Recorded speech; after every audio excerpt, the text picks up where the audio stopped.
them for all Salon people and them party them.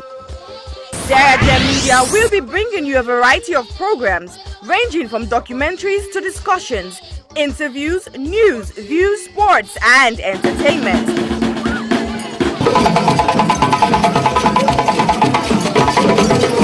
Our programs will contain matters on development, governance, the economy, and issues that are of importance to Sierra Leone.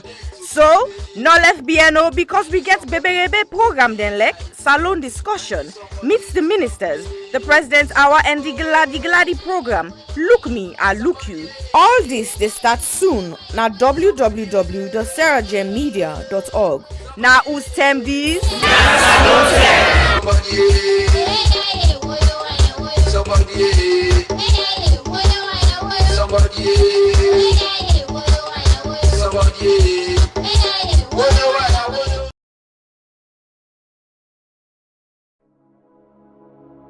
Hello, my name is Josephine Kamara. I'm the founder of You Can Do It Foundation.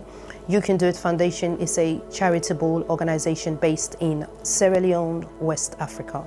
You Can Do It Foundation has been in existence for the past 2 years. We have been fighting gender-based violence against women and girls within the community. During the past 2 years, we have been offering psychosocial support, counseling, court fee, medical fee, including school items to the survivors of gender-based violence. However, during the lockdown of COVID-19, reports received and confirmed that rape cases among a minor has increased tremendously within our community. Because of this, You Can Do It Foundation has secured the land to build an accommodation for the survivors of rape. However, this may almost become impossible without your generous support. We need your help to build this home for the survivors.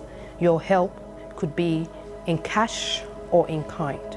If you wish to join us to make a difference in a child's life, please go to our website, which is www.youcandoitcyf.org, or you can go to our GoFundMe page, which is Home of Hope for the survivors of gender-based, or you can contact us with the details at the end of this video.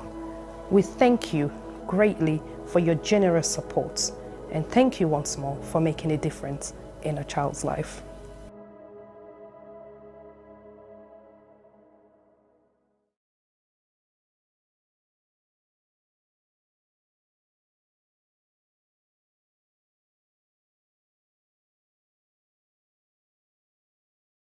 I was raped multiple times by my aunt's boyfriend when I was 6.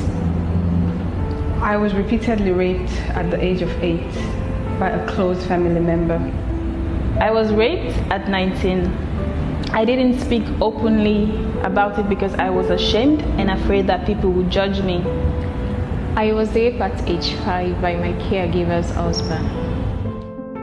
On June 17th, 2020, 5-year-old Khadija Sakho, a beautiful little girl from Freetown, Sierra Leone, was repeatedly raped and strangled to death, allegedly by her own cousin.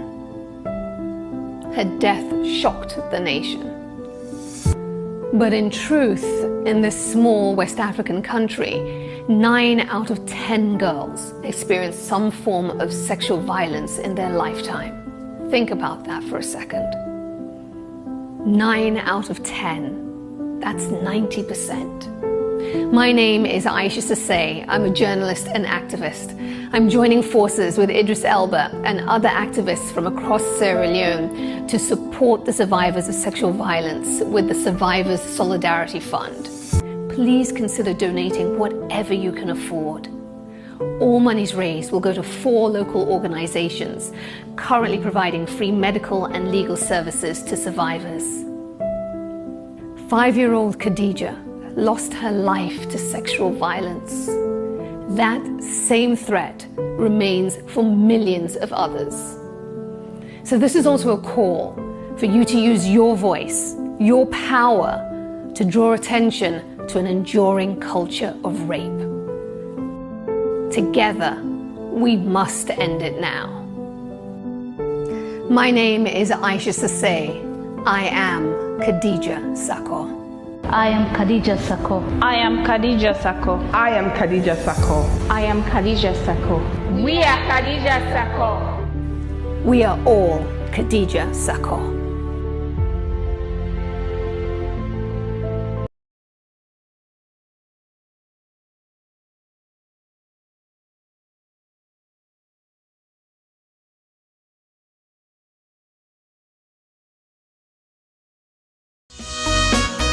Hill Valley Academy is a school that provides the very best opportunities for our students to develop, grow, and mature into young adults who are encouraged to become patriots as well as global citizens.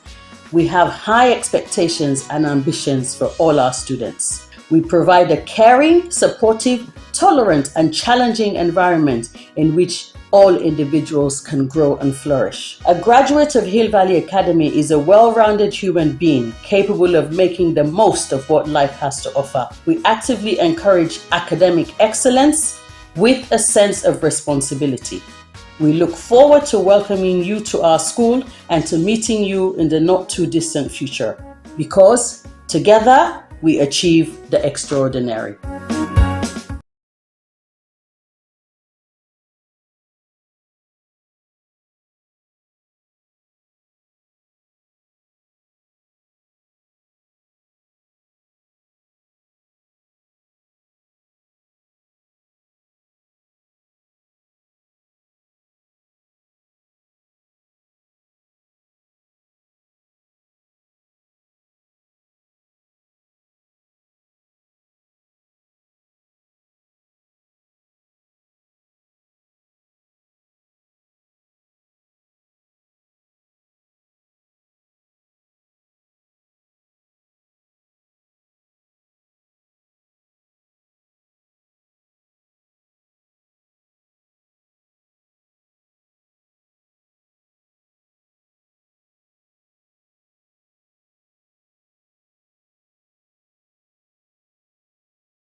Hello and welcome to another edition of Sierra Leone Media Live on YouTube and Facebook, and welcome to viewers them for tonight's spectacular and extraordinary program.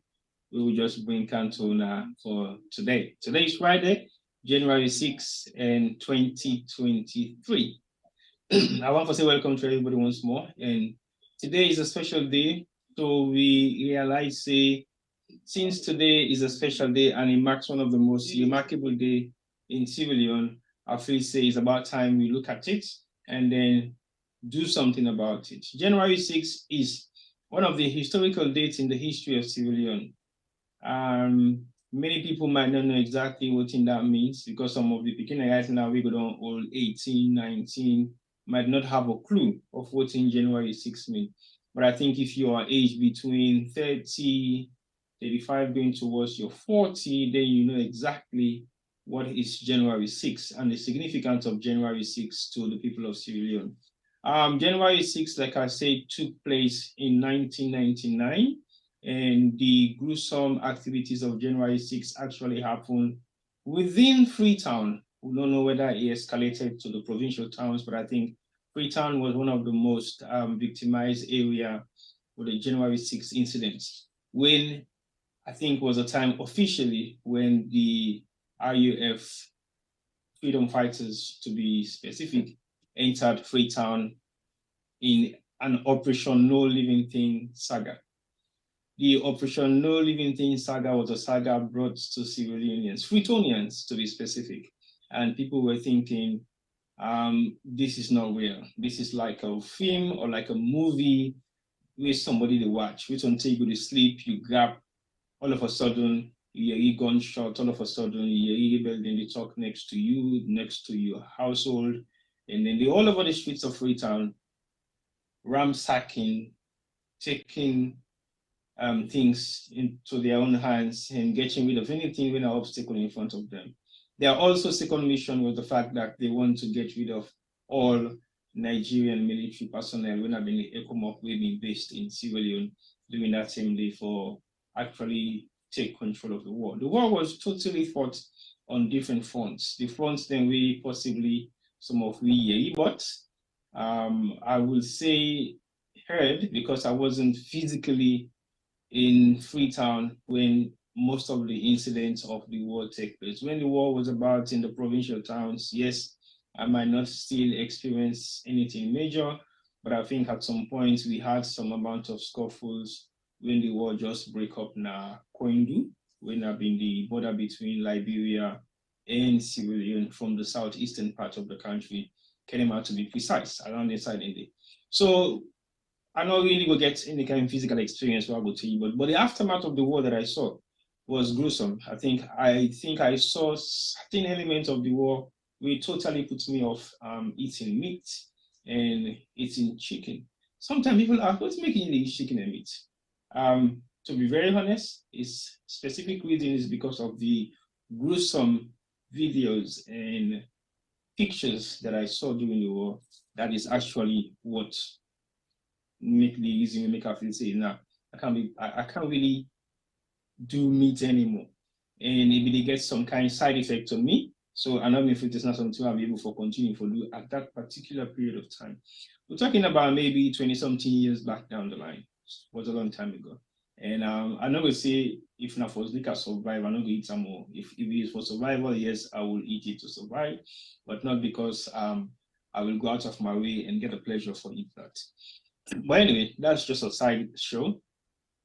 And the fact of watching we there for tonight and the fact we want for highlight some of the gruesome activities, because I can always say when incidents like this happen to a nation that is a loving nation, to a nation that is friendly to foreign people, to a nation that doesn't know what is religious boundaries, to a nation where we know within our tribal boundaries, to a nation where we know within our cultural boundaries, because we were interacting with every single aspect of living in Sierra Leone before the war started.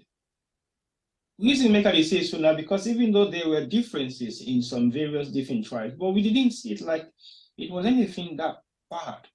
We nobody take it like anything serious. It was just okay, yeah, that's not their own lifestyle. Let them continue. It's fine for them. For example, even hard to make you see a diverse cultural marriages with specific tribes, then we, as we say, was not just a norm within that period of time before the war. Talking before 30 years ago or before 35 years ago, will not mean they expect or take anything into consideration where so until you want for married to Fulani, they'll say, if you're not to Fulani, you know they married Fulani woman or Fulani man. That was a norm. And we didn't see it like it was a problem. It was okay. Or then we'll say, if you're not to Creole, you know they married Fulani woman. If you're not to Creole, you know go married Creole woman. Or if you're not to Creole woman, you know go married, or if you're not to Creole, the other way around. So basically it was like that was a norm. But we didn't see it like it's anything. It was just like, okay, cool, no problem. So for like you see somebody where not a Fula, a married Fula woman or Fula man, it was a unique experience for people. People in the style like a success story. If you happen for big Creole, you married country woman. If you happen for big country, you married Timini woman. It was like a success story then. Equally so, if you're not Fula man or Fula woman, you married to any other tribe, or not to a Fula tribe, was also seen like a success story. So it would be the glamorized things that look at that. That now, before the war, nothing was any concern to us. But I know say no more we get into interreligious marriages a lot. That was not ever been an issue because we get Christian then we married to Muslim married to Christian. So before we get to the war in Sierra Leone was a peaceful nation, even though things were difficult, challenging, or any kind way how you might see it. I don't think there's so many get issues them we being get any concern to we as such. But anyway, before I go with me Boku Boku talk, I'd like to introduce me to the program and get in your view on what he think about January 6th and maybe say hello to viewers them again for tonight's program. And we'll forget to do at some point while the program they go ahead. Oh, talking about the devil just appeared from nowhere. But anyway, let's get Femi and let Femi say hello to viewers then. And like you said, give yourself your own short experience about what you know so far about January 6th before I begin go on and on and on. So over to you, Femi. Hi, Tibo, can you hear me? Loud and clear, I can hear you, Femi. Over to you. Okay, thank you. Yeah, so it's a sad day today in the history. January 6th, and as you say, we went there to witness all the entire Suibi.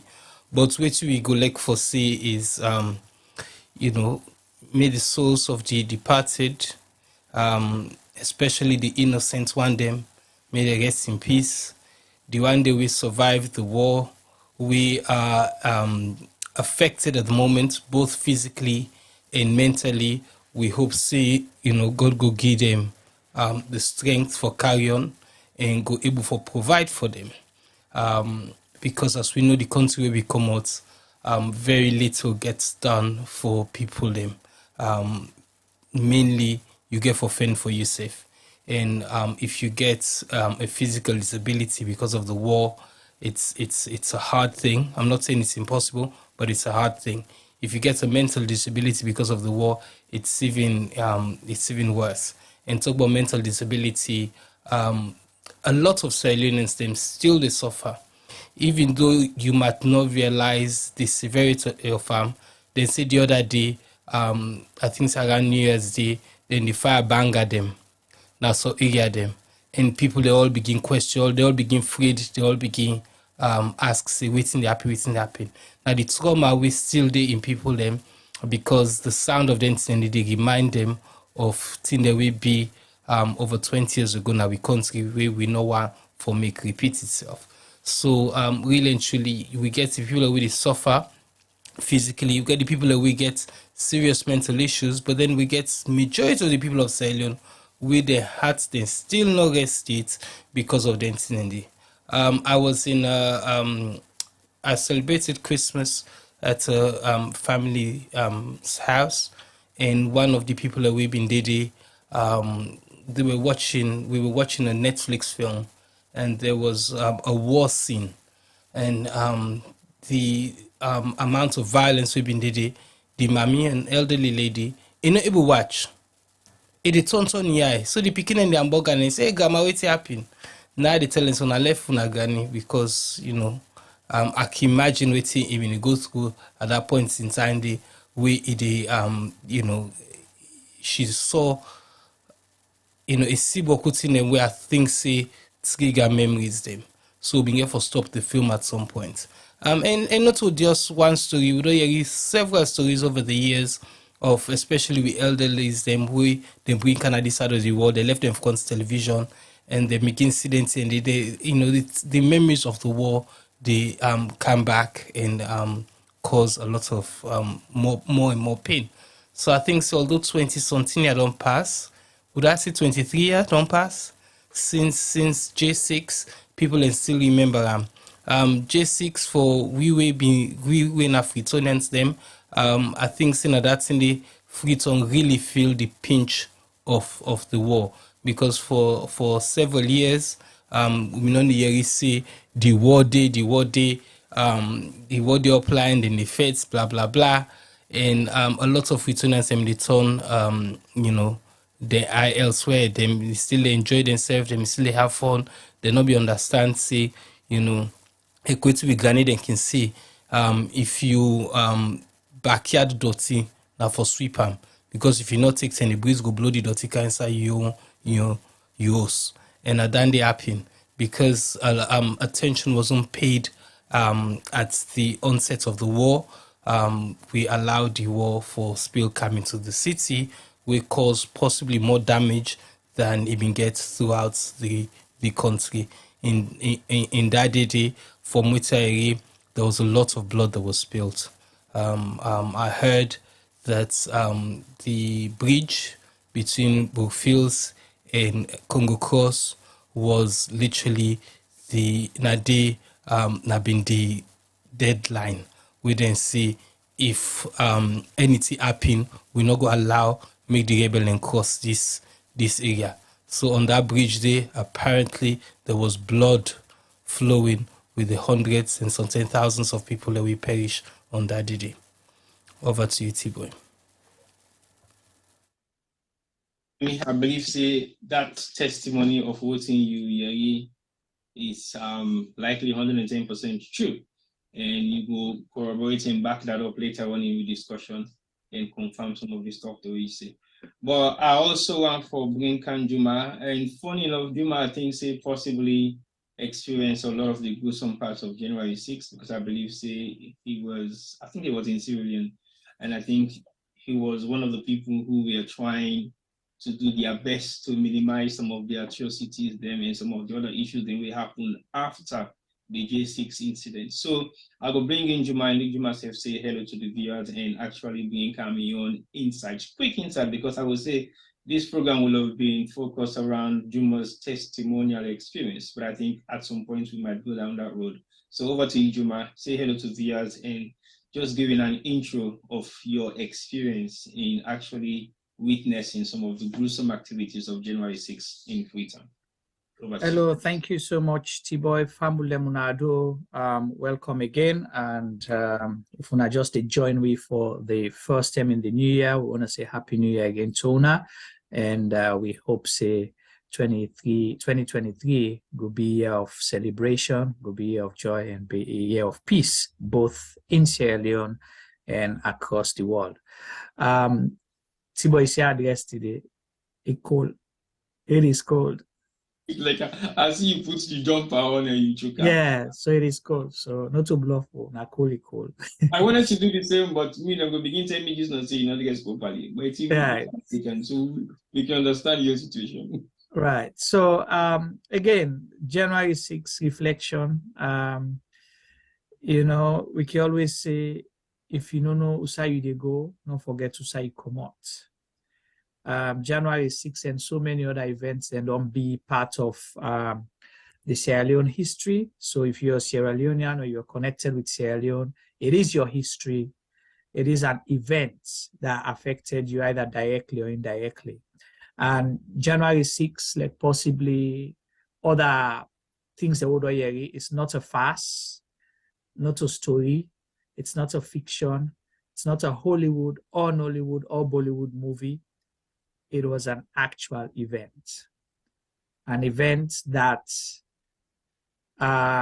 affected every Sierra Leonean soul before us, during us, and generations yet unborn. That's the reality. It's a big impact, and I wish we can get people away, no, short-minded. We know they just think about the today and forget everything else, because it would have been an event we will go use for Unite Sierra Leone, an event we will go use that the memorial will for use for explain a lot of things then, because people not going to understand possibly the benefits of possibly Sierra media and maybe anybody where they do them here, why it's important. Because if you know waiting don't happen, then you will be careful how you treat the country. I personally witnessed January 6th as a victim, as a stakeholder, as sometimes I ask myself, was I a perpetrator? Maybe by things I said or things I did not do. So these are all questions, you grapple with. But January 6th was not an isolated incident. I just want to let people understand, say, it is a phase of the war it is a phase or the impact and the result of the negligence, of the social justice, of the inequalities, of the you know, the thing that we didn't care about each other. We always say we are each other's keeper, our brother's keeper. But January 6th as a phase of the war tell we a different story. Not an accident. It happened. People, and it was man-made. People perpetrated it. And I just want to say, you cannot call names, but there are a lot of people today who are out there who benefited from January 6th and all the event them, all the phases them of the war. So not an accident at all, at all.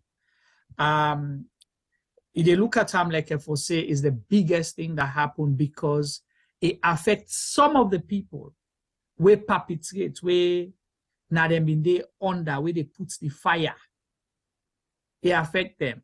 So now that make them take it serious. Because they not be ever think, say, the war go reach at the heart of Freetown. I remember a lot of people used to ask if rebel get killed. Because we didn't know. A lot of people, mocking internally displaced people, meaning people where they come out other part of the country where they come Freetown. We mocked, we exploited Liberian refugees. We come by boats, we all see in a government work multiple times, where some people they cow them property, whatever they able to forget. Some man they give them one bag, one bread for the one old suitcase. We saw all of those things, but we never knew. A lot of us possibly did not know. We were so naive that we did not know the war go reach inside Freetown. And again, I spoke to a friend, Tiba, they highlights them preamble for let you understand Definitely. Some of the foundation. Yeah.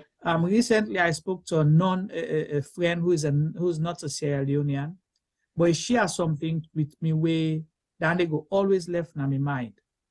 He say, people lie when they don't need to lie.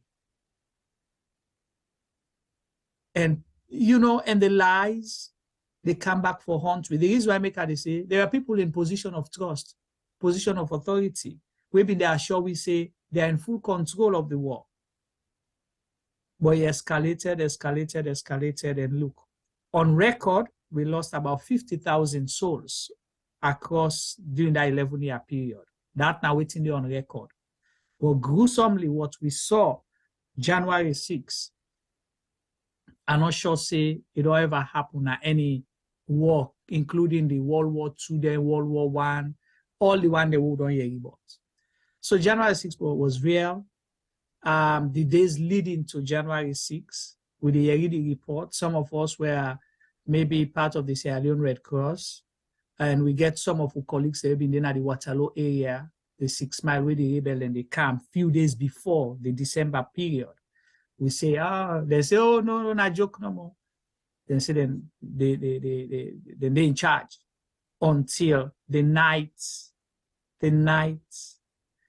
where I can remember it was during Ramadan. Not ever forget. Grab for, eat sokoli.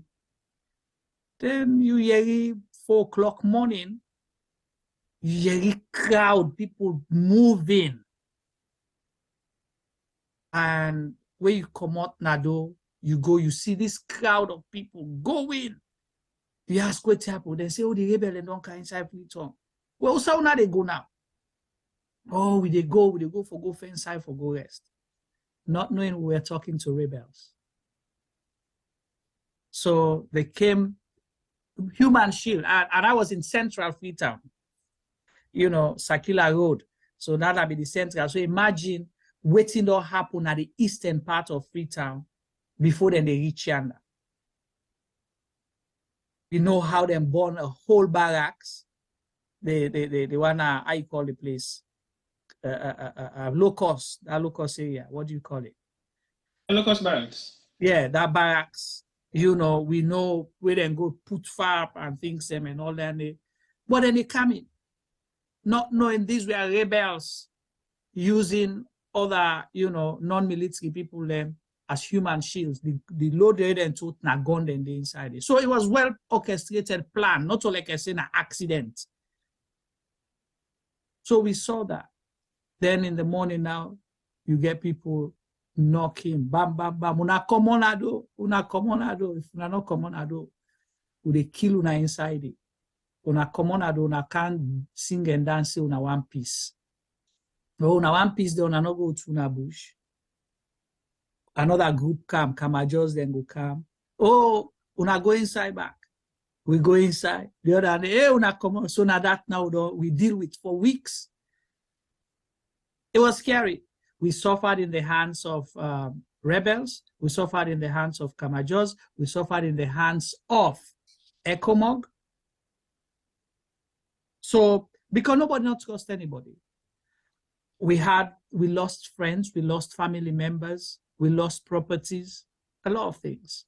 And Femi mentioned the trauma, and I can relate to that. I remember for a long time when I was in the UK, if I go to a concentrated area, I see people they run for bus, I freak out. Just bus, where they run for go catch bus 12, where people they run. Imagine Elephants and Castle, you see people just they run. I'll freak out because I don't know what's happening next. So that's one. Two, where they do the fireworks now in London, then 10 and I know they sleep. That was my worst time. The first time I go there after 2002, when I was there, that was the worst moment in my life.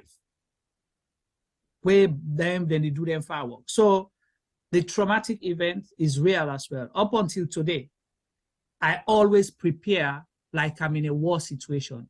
When I travel with my backpack, I tell everyone, anybody, that anything where I need for get me to a next safe location, I have it on me because of that mindset. So it is interesting. But on that day, then I see the war, because I was involved working through that war period day. That's one. After the war, I helped train the military as well, the transformed military. So I had stories from their own perspective. Then I learned a new thing as well, that we blame them, but then I learned something else. So I will let Andy first. We'll carry on the conversation. All right. Thank you very much, Juma, for that short, intense introduction. You make possibly I feel like for say I was part of your experience. You make I feel like for say some of the things that you go through. I saw some of the negative impact of the war on people that came to this country immediately after January 6th. Fortunately, I would have been caught up in that incident because it was about few years when I came to this country and I was tired, thinking, no, I can't do this, man. It is not for me. I was living happily in Sierra Leone, which I can't at this place, man. I had to go back. And between me and some of my friends, we'd all get this ship, almost all the stuff they will get, the ship all left. Fortunately, the ship not able for land because of January 6th incident. And we actually wait, okay, we'll stuff them each, then we can take off now, we'll go. So all those items were brought back to the UK. And that's now the beginning of me own realization, say, well, I therefore don't have another choice right now. So I will have been caught up in that situation. And now God said no more autonomy for the day. And at some point, I believe, say, maybe if I was there, I possibly wouldn't have survived that particular incident. Because when you look at the area when we come out and the amount of atrocities that happened there is no way I would have been able to survive that. Because possibly something I wouldn't really look at as the prime. And then they will be the same thing. I will not be like a demand them around. I lived within the most money-making machine community within Central when I've been based. And I live in a house where they accommodate series of Nigerians, series of foreigners that comes to that particular part of the city. So basically, my house will have been a prime target. I don't know how people survived in that particular house, but I think it was a good thing that they were not able to, because The house got a very small entrance gate. So if you see that gate lock pass, you really get for do some kind sophisticated amount of priming before you able for enter inside that particular building there. So the building was secured at some point, but it's also secured to be secured and can be also a dead trap because there is no other way out.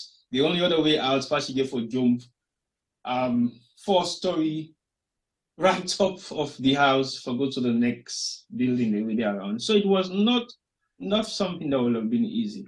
But like we say, the reason why we could for talk about this specific incident today, now because like I said earlier on, it's a 23-year-old plus incident. And the generation of young people who get right now in a salon are between the age of 25, some between, okay, I would say between the age of 16 to 25 max. And if you are within that age range, I will guarantee you don't know nothing about the Rebel War in Sierra Leone. You don't know nothing about the January 6th incident. January 6th incident might be like a movie to you.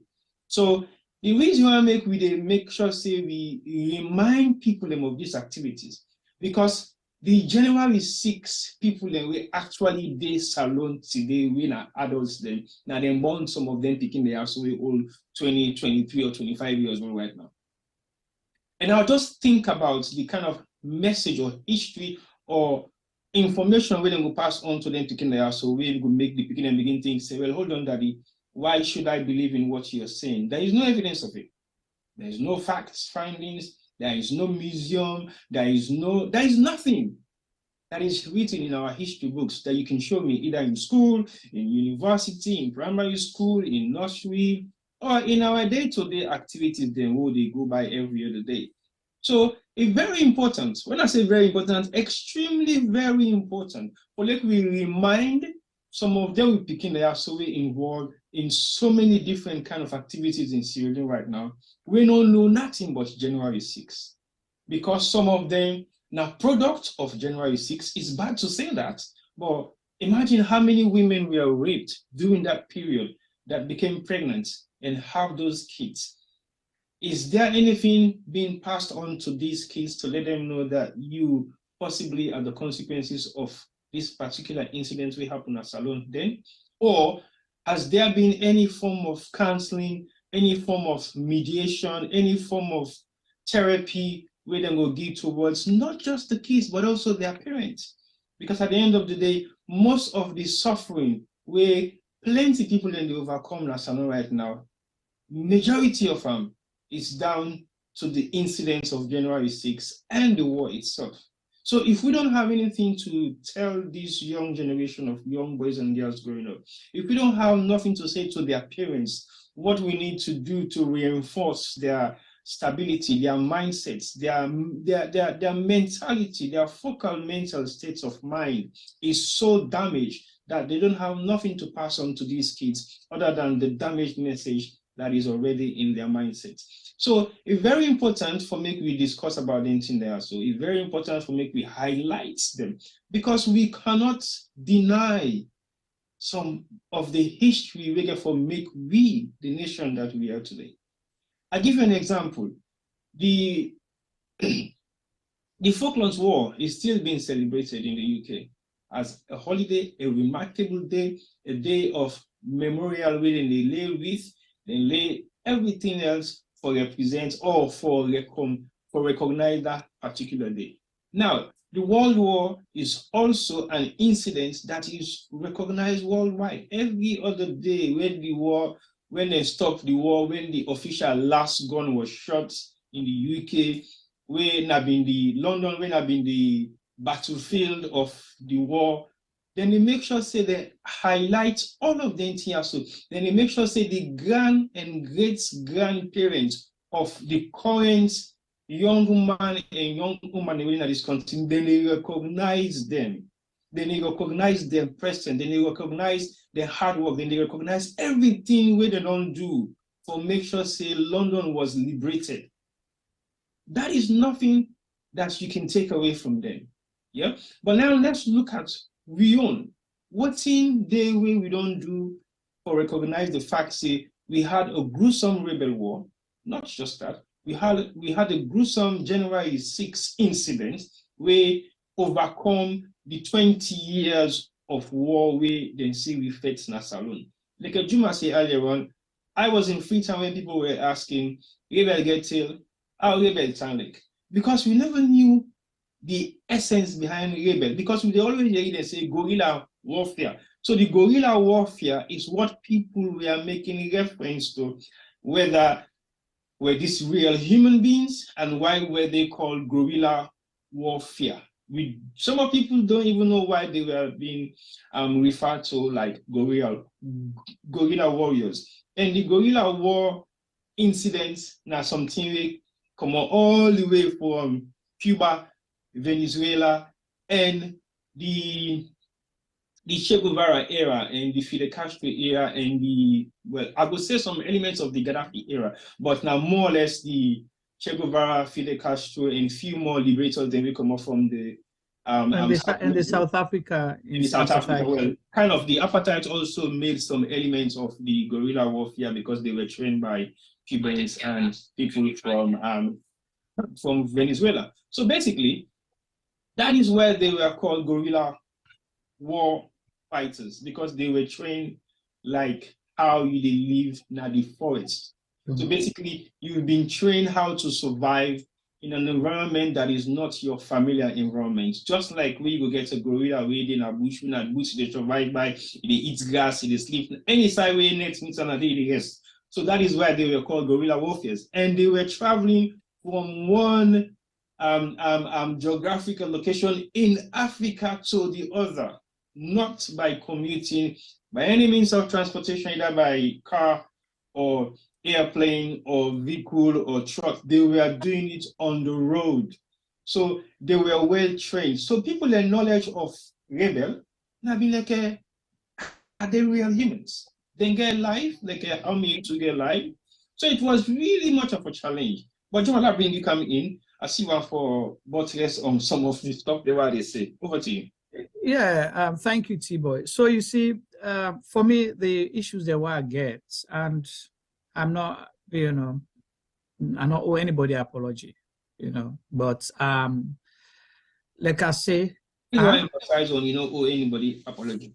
I come to that. Now they explain so now, but I just want for later one day first. I have no regrets, maybe pointing fingers. Yeah. One thing where you say, waiting we don't do as a nation, as people, we either perpetrate, benefit from this war, from the war we experienced in Sierra Leone, and exploit and continue for exploit, using that when we see them fit. We only take people seriously when we want to use them as postcards. So the images of war that we have in Sierra Leone, the amputees, for example, people that way don't become disabled as a result of war. We no go ever recover from that. They only use their images as postcards for photo opportunity when we want to make money out of them. So that's what I mean when we want to continue to exploit. Very few organizations, they actually did it for help these people. But you have governments, and I emphasize again, governments after governments only use them as postcards. Nothing tangible or substantial for we go say, okay.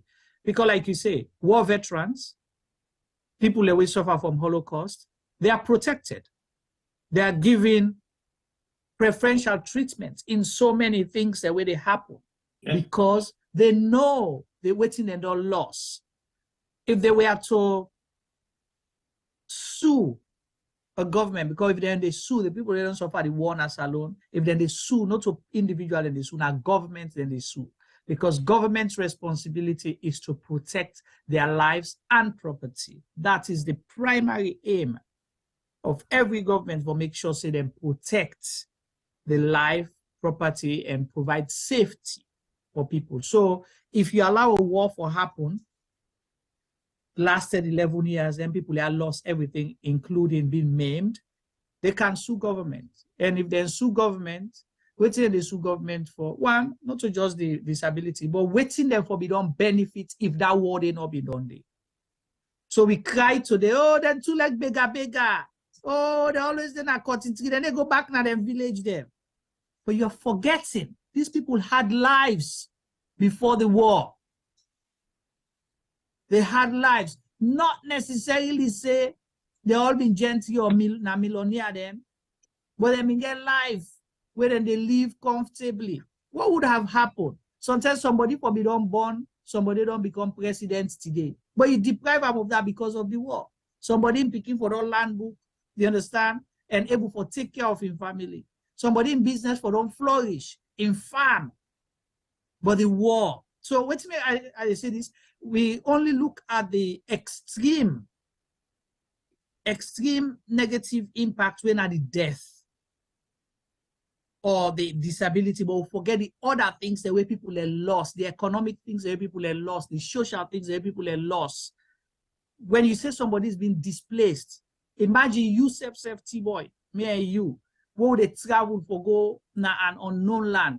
We're scared. What if? And imagine in the middle of the night, you're sleeping, then you just hear a gunshot here and there, and then you start running. You don't even know where you're going to. And you end up something like Freetown, where you know one day mass. You don't ever understand how the dynamics now Freetown they operate. But then people begin, they get a negative and stereotypical thing. They, oh, now go back, una too lazy, una too leg bigger. That's one. But what you make they say I know they apologize. Because, and as I say, January 6th not happen in isolation. And we have someone that I mean expect, say, if it was just that one thing, if you don't focus on for put together, you have the war veterans, you have the victims of the war. If they don't come, not to forgo give them one bag rice and one kwashi or sheep. You understand? Every time when you say you make party, sometimes you Sarawi they put say for like you be president, I they think you go give them because that kind of your sheep. You know the eater. Why they go give person that kind of thing? You know you're not military person. Okay, I'm not like holding him squarely responsible, but he's there now as a president. You understand? 9 days as president, you're not military man. You either perpetrate the war because 1992 coup now help for end the war, it helped for escalate the war. Yeah, that's correct. So in 1999 people suffer, but today you campaign say now you na father of democracy and you ended the war. That you end the war because of you now you make Fodes and Kokan at home. Yes, now you make people see Fodes and Kokan. And when Fodes and Kokan come out after you don't come out there and reach Natom, we see the what it happened. 1996, 1999, we will all talk about today, T-boy. Not to then and they will actually see Fodes and Kokan in action. Now the 10 and they will see Fodes and Kokan in action 90 because 1997 we then do joint everything called AFRC. You never even come down there. But 1999 we see Fodes and Kokan in handiwork at play.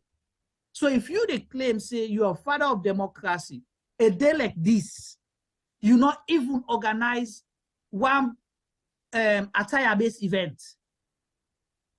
You not even send one, like tweet. You not even put one press release, one memo, for recognize, just for recognize. Say this for remind me, it's a time for reflection. What you do now, so say reflection. Let we reflect of Sierra Leoneans. Let we remember, let we put this history behind we, but let we learn from the mistakes they will make.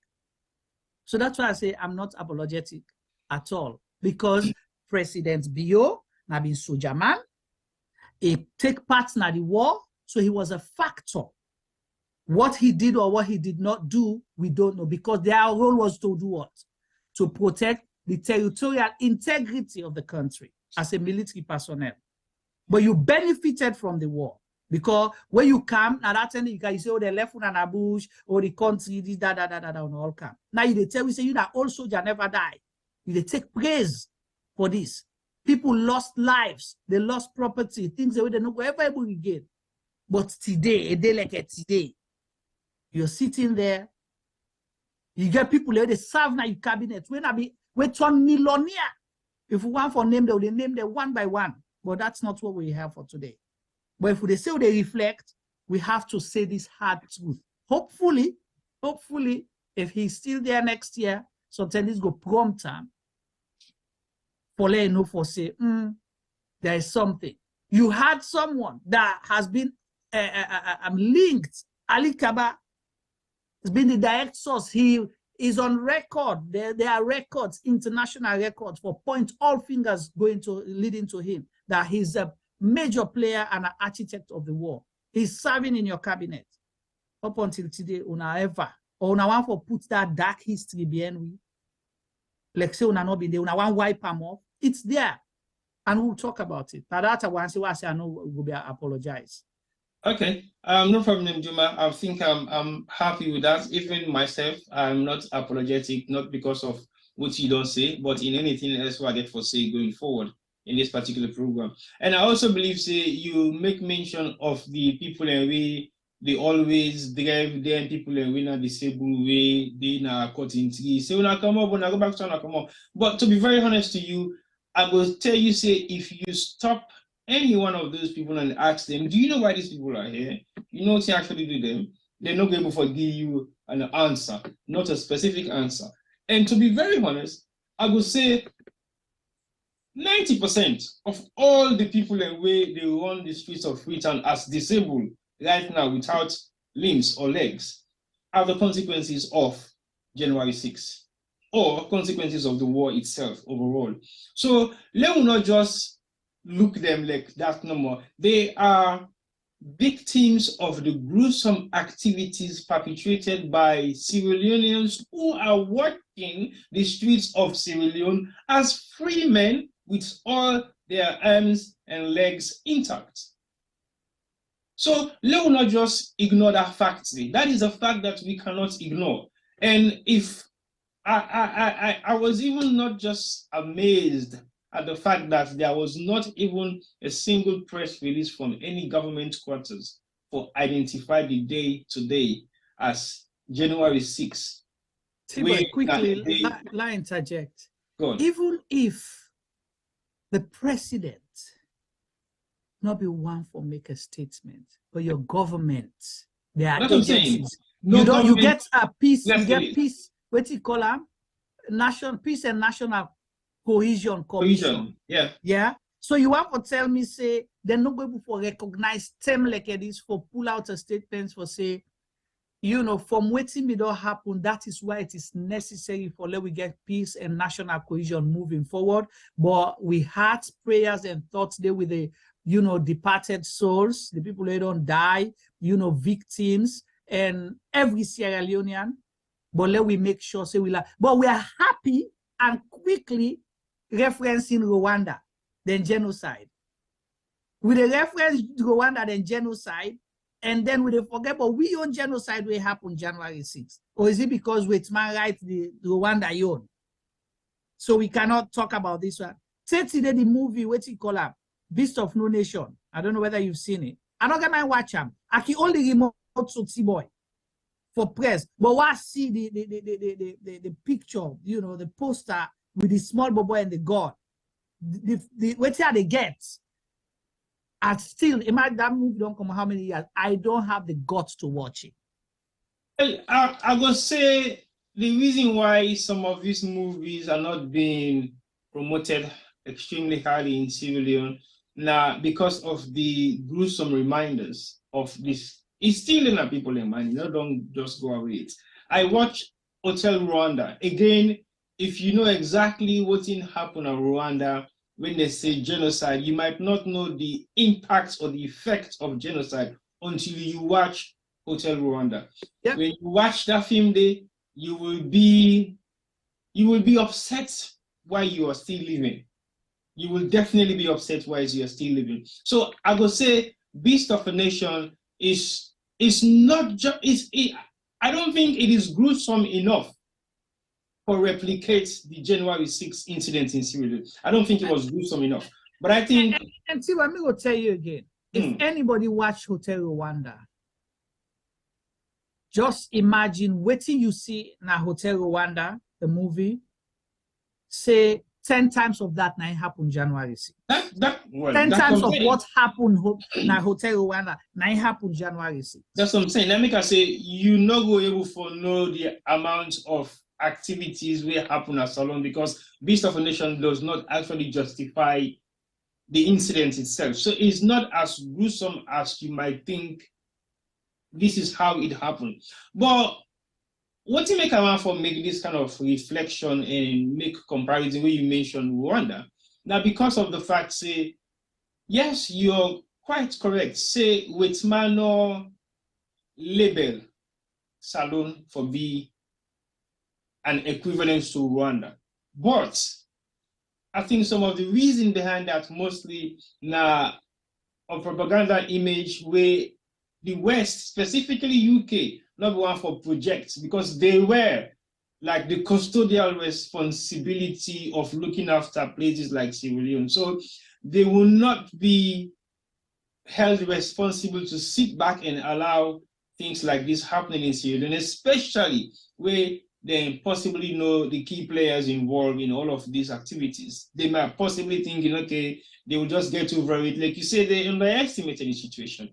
But we all now see what happens after January 6th, the day itself, and a couple of days later. The entire western area of Sierra Leone was under siege by two nations, UK and the United States of America. So basically, they knew exactly what they could have done for destabilize the situation, not to get worse. And Nigeria as well. Well, yes, and Nigeria. But I think Nigerians suffer the most brutal consequences of that region war day. To be very honest to you, I had a discussion with somebody this afternoon, and he said, I hated Nigerians. But guess what? Nigerians were falling short of ambushes perpetrated by civilians who were posing as civilians, but as rebels. So they lost a significant amount of Nigerian military personnel. Yes, the war was not favorable for all sides involved. The same way how the ECOMOG suffer the same gruesome pattern, the same way they self-abuse the system of the war, the same way so happened to the Kamajors, they self-suffer the consequences, but they also abuse, they also did a huge amount of war crimes, equally so to the AFIC, the RUF, and even the government of Sierra Leone military forces as well. So it was a war that was fought, and every single side of the faction should take full responsibility of some of the activities that happened in Sierra Leone, and especially for the January 6th. Over to you, Jim, you wanted something. I just want to say, something where you mentioned on the Nigerian thing. You see, because we Sierra Leoneans, sometimes we can just be one-day people, and sometimes they can want for portray ungrateful business. We forget quick. We forget good. We forget good quick. And again, these are the reasons why, like you say earlier, it's fine for we to get that kind conversation here for remind people, because like you say, picky when are all 16 years today, all 20 years today, by the next 2 or 5 years, it go to 20, the other one go to 30. You not gonna know. They encounter Nigerian, then send out one bad publicity, they will say, all Nigerians are bad. But did not know what Nigerians sacrificed for Sierra Leone. They had no business in coming to Sierra Leone. They were spending, and I'll tell you this because I was fortunate to be part of, security meetings, security briefings on a weekly basis, or at least 2 or 3 times a week, because of what I was doing at the highest level. Now they tell you so. This is not get for do salon, now with the international level. So Nigerians were spending about $1 million a day, $1 million a day. if you put them in monetary terms. And that was $1 million a day then, about 25 years ago. Yes, $1 million a day for we war. And you go think, say, who's counting that day? But you know how many troops then they get it? All them people and they get for eat, transport. You understand? Everything. Then get for give them the risk allowance and all of that. And you know why? God bless his soul. Whether he stole from Nigeria, he was bad or whatever, you know, that's for Nigerians to say and for God for Georgia. But Abacha did so much for support we at that time. Because then everyone forget Security Council seats. Yeah. For sure, as one of the greatest nations. So then show that, you know, what they did in Liberia, and they did same in Sierra Leone. So they were putting in cash. And apart from that, they were bankrolling our government as well. Then they support with government financially. No, this not all the UN they give them more, they were supporting. But still, when they transform, when they bring the UN peacekeepers for takeover, guess what happened? The Nigerians were not given to head. Now in their man, then give for head the UN mission in Sierra Leone, the military wing of the UN mission. So you see, they sacrificed and they wanted this thing, but they were still kicked aside. So they sacrificed for us. Even after we war, for let we get President Kabame, he so rest in peace, come back na salon, and let we even begin get things then for work. Nigerian government supported us so much. So I'm grateful to them. Did they play a part? Maybe. But who's responsible? Because we gave them bad intelligence. We give them, you know, we give them wrong information. We wanted to get at other people.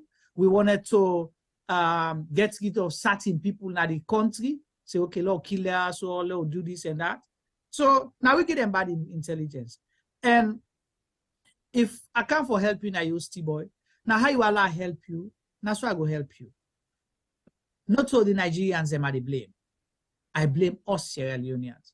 And this don't manifest itself how we don't treat the thing after, you know, after 5-10 years later. It shows that we don't care about each other. All right, I totally agree with you, Juma. Yes, the points that we don't make them very clear and understanding, especially we make mention of the risk with Nigerians they take for actually calm na salon way. Now, it wasn't too much of a foreign ground to Sierra Leoneans, to Nigerians, but I think it was something new for so many other Nigerians. Then we bring them boots on the ground, and boots on the ground will cause a lot of casualties for both sides, because again, you are fighting a war in the terrain that you yourself don't know. You have to rely on what you say intelligence. So if the wrong intelligence is being passed on to you, that is what you're going to work alongside. And some of the wrong intelligence we have to say the Nigerians then get so wrong was immediately after January 6, people start pointing fingers on people and with them be identified. Say, okay, you go point to say before in the marine and not kill you. So people took it as an advantage to get rid of people they will be in at their own part with the number one foresee. Like you clearly say, people are begin to do some witch hunts. Because we don't know for say ECOMOC will not become a bloody don't get a bloody situation where they don't suffer a huge amount of casualties during the infighting. Because like Femi said earlier on, there was a massive battle between Congo Cross Bridge and the central part of Freetown to the west. So that was the defining moment and area where I feel say the battle was based. So basically, after they realized say the rebellion able to go across, then the battle begin clean the central and eastern part of Freetown. So whilst the rebellion retaliate them, they're going to cause more havoc whilst they were going back forward. But it was not an easy situation because we all lost loved ones then after January 6th. So again, look at the thing. Why do you think that was a fortress? Why do I think that was? The Congo Cross bridge was a fortress. Why? Because it was the bridge between the UN or the super comfortable and the general mass. Well, not just UN, but the super comfortable. Yeah, super comfortable. They were, so they put all the mighty under for protect. Yeah. You understand? the haves and left the have-nots. Because I think some people they still don't know what's in January 6th. We still in South Africa. Of course. Some still know they will not see the effect of January 6th. Because but people not ever see where they put a comp in mortal man. It's a map so. Then cock gun, either they cock the gun, then point them at the person and shoot them. If for on they shake, take it cold. Sometimes a person will be just a worker with digits now. Or you a worker where then say, hey, you know, you bad and they eat mortal man. You they jump the body where don't half roast, half this, you don't swell yonder, you know, dog they eat yonder, you bad they eat yonder. But most people not see that. They don't know. You not see person where then take fence stick because the anger. I can remember that scene. I was so upset. I was so, you know, enraged, T-boy. Where after you they say, okay, things don't calm down. Where myself I go revenge now. When you cry, you break down. You say, okay, now me time for go revenge. I thought big stone. They say they don't catch one rebel, they count some. I take the stone. For go, let me say, go up for pull me vexation. But when you see how they don't Ramadan the person done, then take fence stick, then choke him from him back, a boss na in belly, he's still there alive, they go around and they push him. When you see that, why I put the stone down, I don't know how I reach inside me house. When you see things like that, the kind. Now, I get me one mat, but I always try to de-escalate situation if I can. Always. And if you don't reach a point, and it sets me more and they talk nothing. Because you don't see suicide violence, they care people go and what they cost. You start not today, the end. Yeah. You start not today, the end. I make the negligence, it pain me. Where deliberately people and they fall and fold food, and then our government, and then they enjoy and they benefit from the trouble where they happen in our country. At some point, I want to see if we go encourage Tony for call, Tony Bex. Okay. Because it's just sharing experience with me, na Kono, how we work up from Kono to Guinea. If I let people let them understand, not to glorify what they glorify, not to a badge of honor, but you have to share it for let people know. Juma, I think I highlight earlier on waiting make us stop for 8 minutes. There were a few videos that will be the come doing anything, then they will be the see. I will not say okay now DVD they sell anything. They sell the DVD like a film. So basically, there were DVDs being put together and people were selling them and people they buy them, they sell them. Now that's not some of the stuff they will see on video anyway. The thing that puts me off totally and entirely. Now I see a huge amount of people coming from, I think it was around either Upgon or Kanike area, and they come up with speed.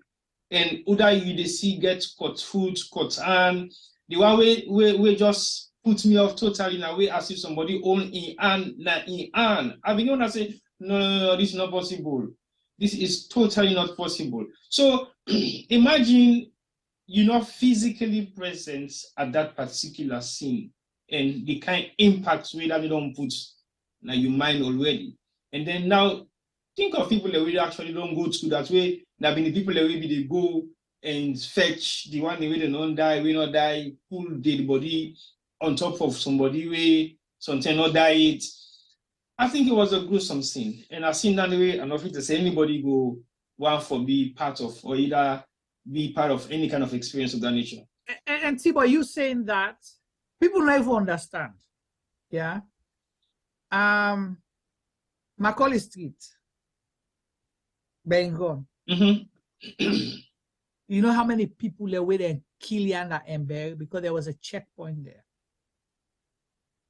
A checkpoint where people they come on Eastern for still run away because even when things don't die down now your area, there are moments where you have cells of them, of rebels just coming up and attacking certain areas. They were still in, you know.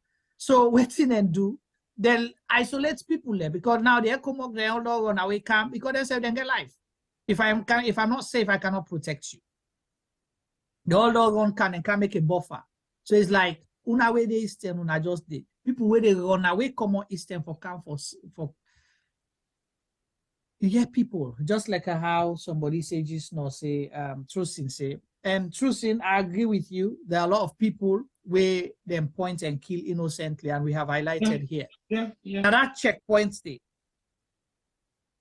Then they, if somebody no money, they can, hey, this na rebel collaborator. Where is there all you? Now you then they make you go dig your own grave, a shallow grave. You team up inside there, then they shoot you, then cover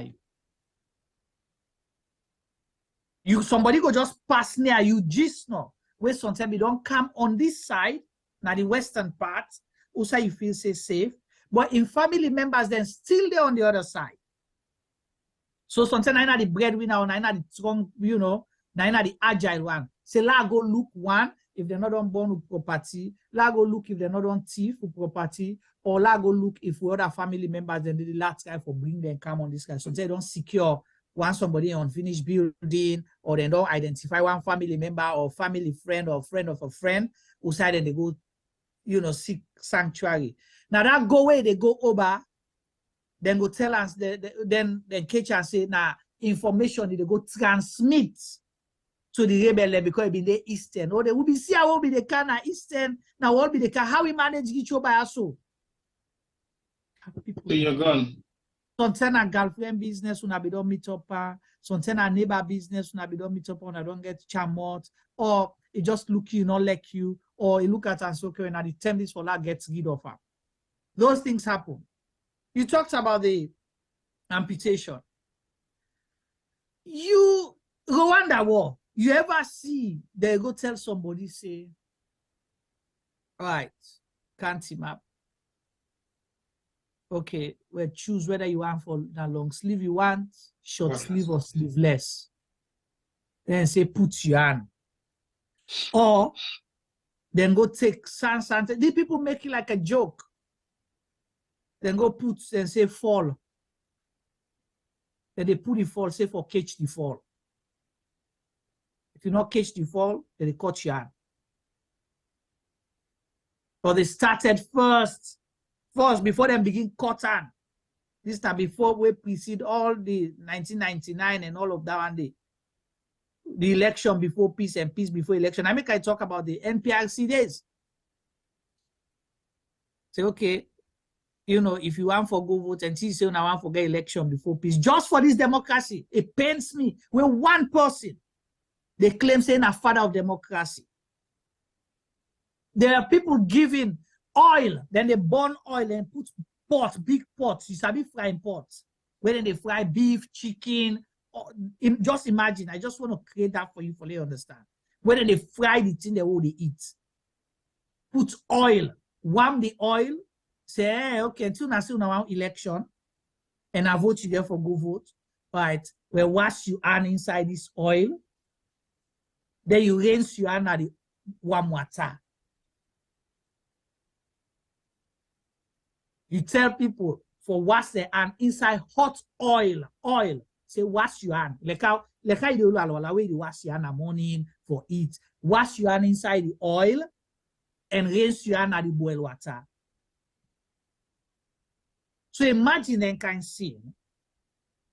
Then you have people still playing with the lives of Sierra Leoneans today. Or then take people picking a 6, 7, 8, 9, 10-year-old picking. Take carrier bag, plastic bag. Put fire. You sabi how they light fire with plastic bag in a season. Where you put the wood there, it's light up for like catch quick. Don't light that fire. They open the picking, drop them inside it. Also. This is not a film, not a fiction, not a story. These are things that I saw with my eyes.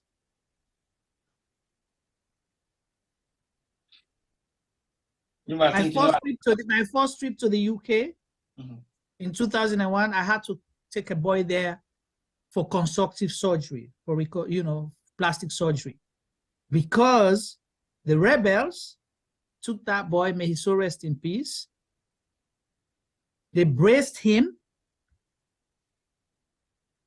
Mekle Mama Tima. You can Google it. You know.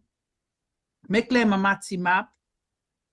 Then put banda, grill, where then the roast fish, which the roast fish, the smoked fish, the way banda, grill, and put her.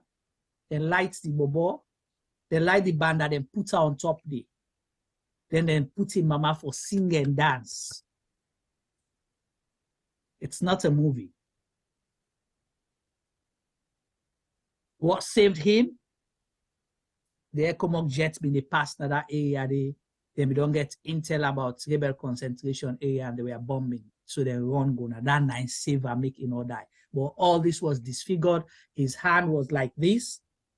So now that surgery get for go open him for able for use them because he was young. So this they grow out inside because he was still growing. So these are all the things. It wasn't a joke. When you go over to you, they will allow how you call him? The guy for car. You don't make a lot of words. Like I say, this program me for not take the effect we don't take so without you. And I believe say you have a huge amount of facts, evidential facts where you see for yourself, you witness most of the gruesome activities and you help for change the mindset of some of the activities they are so in your own way. But I see a few comments and they come up from the Facebook group and somebody they mentioned too. Somebody asked me if I've been know about any rebel with them they call evil spirits. I think yes, we either know an ECOMOC officer with them they call evil spirits. Yes, we either named it at some point. And we also, yes, you make mention of people they wouldn't kill. Definitely, me say one family party them die in that kind of way. Them point some na Swazi saying a rebel. And unfortunately, he was not. Now he gets parts Nigerian and Sierra Leone heritage. Because I all grew up in a Savo street. So basically, majority of the people living along that street get some Nigerian influence. And I think him a man have been from Nigeria or in Papa also. But basically now like a third generation of a Nigerian. So basically, not a Nigerian, that's Sierra Leonean. And they kill him as Swazi just by somebody pointing at him and say this not rebel. So we see a lot of that activities and the way happen, way that be kind of the revenge scenario now of the war itself. But one of the things that we January 6 left in the minds of Sierra Leoneans, and we still not aware of some of the implications of the war. Now the mental state of the one that we survived the January 6th. What's in the situation right now? Then don't able for identify people then we then go ask, well, okay, if you been witness January 6th or you've been there, you all between the age of 15, maybe from 10 upwards or 15 upwards, you possibly would have full recollection of the January 6th incidents. Then don't try to do anything where go bring them people and they to light and see whether they be able for give them some amount of counseling or some amount of discussion will be able to free their mind and possibly able to live back as normal people. Do you know anything about any of those sort of incidents where don't take place or we don't ever possibly take place as alone after the January 6th incident? So Tibo, again, this is the situation I always say, you know, and I talked earlier that we use victims of war as a tool where it suits where we want for bigger, where we want for portray vulnerability, but then there's nothing substantial that we are doing to actually help those people or transform them lives. You know, we label them, we call them names, but they are only victims when we think they are victims. The psychosocial therapy that existed only happened during the emergency phase of the country. Where the country be in an emergency situation, where you get a lot of funding, okay, from the West. So a lot of people get psychotherapy, this, that, they do social counseling, psychosocial counseling, psychotherapy, we're helping the war victims, blah, blah, blah, blah, blah. From where the emergency phase done, where funding begin dry out for that, where the country say, okay, well, the war is over, the emergency phase done, now we're going into development. The government, and again, I go to government because now government's responsibility. I'm not saying a political party, I say government. I want people to listen. Government not able to take that up, forget a national program for look after victims of the war or war victims. We not do that as a nation. There is no national program where you go say this is consistent with national program. Because at this time, before you to go give your family member scholarship, if you don't create a program right now where you don't get a database of soldier man picking them, we die, where at least you for make sure say you assure them of full scholarship from that time where then they take to university level. You make programs. In America, T-boy, when people apply for jobs, they ask, there's a question there under you, what you call it, the demographic questions where they ask. Are you a war veteran? Do you have any form of disability? They have their reasons why they're doing that. So we can equally collect that. But if you can remember, we have war veterans where even then your money where them is supposed for pay them or the NASIT, they know they get up. We saw the image, right, about the former Minister of Defense, Paolo Conte, with a scholar with him because of their money. So there is nothing that exists. You get small things where individuals then they do, which is good, but that is not sustainable. It is not. If you want people to go back to their villages and go do things, if not only they take drug and go back, say, okay, anybody where we don't suffer na the war, we they put programs them, we go only give you scholarship if you there, na this outside you been come out. We go only give you this allowance if you show we proof say na this area you did.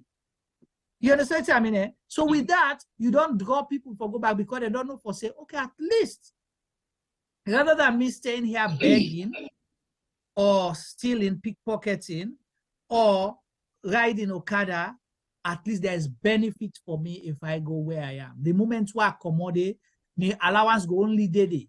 The moment we accommodate, all them prove say another day, I lose everything. But there is nothing. And that's why I say they do not care. Only when it suits them. That's when these people are victims. We not suit them, now idolize them. Okay, so at the moment in time, I hear that, and I feel say definitely there should be some program where they look after war victims or victims of the war. But now they talk about specifics, as in January 6 victims, because they were specifically victimized on that particular period of time. They cannot be just seen as war victims, but a specific type of war victims where they're targeted specifically for the fact, say, they either used them for pass a message, which was a negative message to Sierra Leoneans and the West, and to people who were not in favor of the rebel war, or whether you were in favor or not. But also, these are specific people who are targeted to be in that sort of state of mind.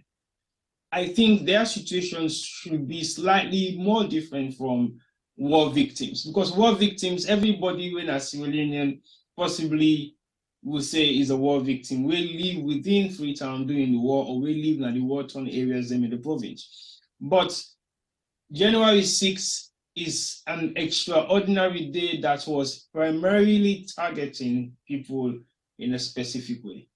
So if you are a victim of that particular January 6th incident, I think you should be given slightly different preferential treatment, because either you don't lost some of your limb, or they don't hack one of your legs, or you possibly don't lose some eyesight because they gag you, or maybe they don't put you in some situation where they don't burn your body, partly burn, you can't even do nothing with the rest of your other parts of your body, or something where even more gruesome than what you usually talk about. So because not so everybody gets their hands then cut off. Some people then even are chopped and just chop, they know what they left them. That alone is trauma, because you get to live and see them back then for the rest of your life.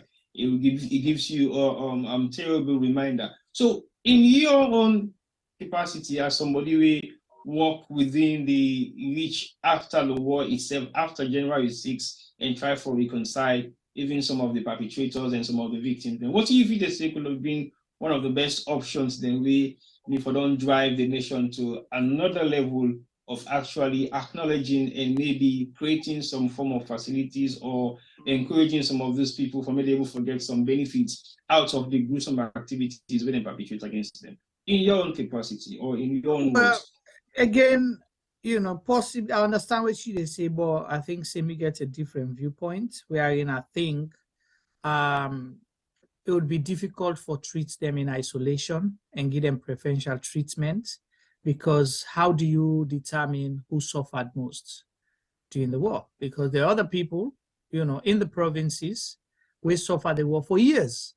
So that's the general level of the war victims. Right. But what I say, again, the level of suffering there, but at the same time, I don't think, say, the jurisdiction or the geographic, area for determining that. The reason why I make us say that, there are some people in the provinces where they're victimized maybe 5, 6, 7, 10 times. Because, one, a Denine village, let's take for example Kailaon, when are they with the same at the entry point, right? So Monday day, they run away, they go to another place where if he say safe, then go victimize and they back.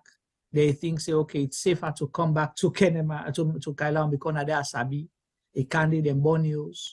So until they kill the breadwinner and family, or then beat her, or then shoot her. He still live with bullet wound. He suffer disability because of that. So, or sometimes he can't free turn, they don't beat her, they can't free turn back. He can't suffer other, so people that suffer so many things then. How would you say? Would you say, how about the one that with the rape? Yes, I know that. So, now they say. Hold on 1 second. It just like where they say, okay, during the war in maybe, say like the Iraq war, I'll give you an example. There were areas of minefield. Then get specific area they were now, or the Congo war.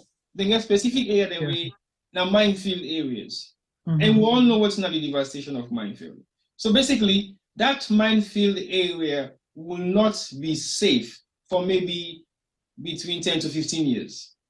Because they will see the sky for uncover some of their minefields and they don't even know how to plant them.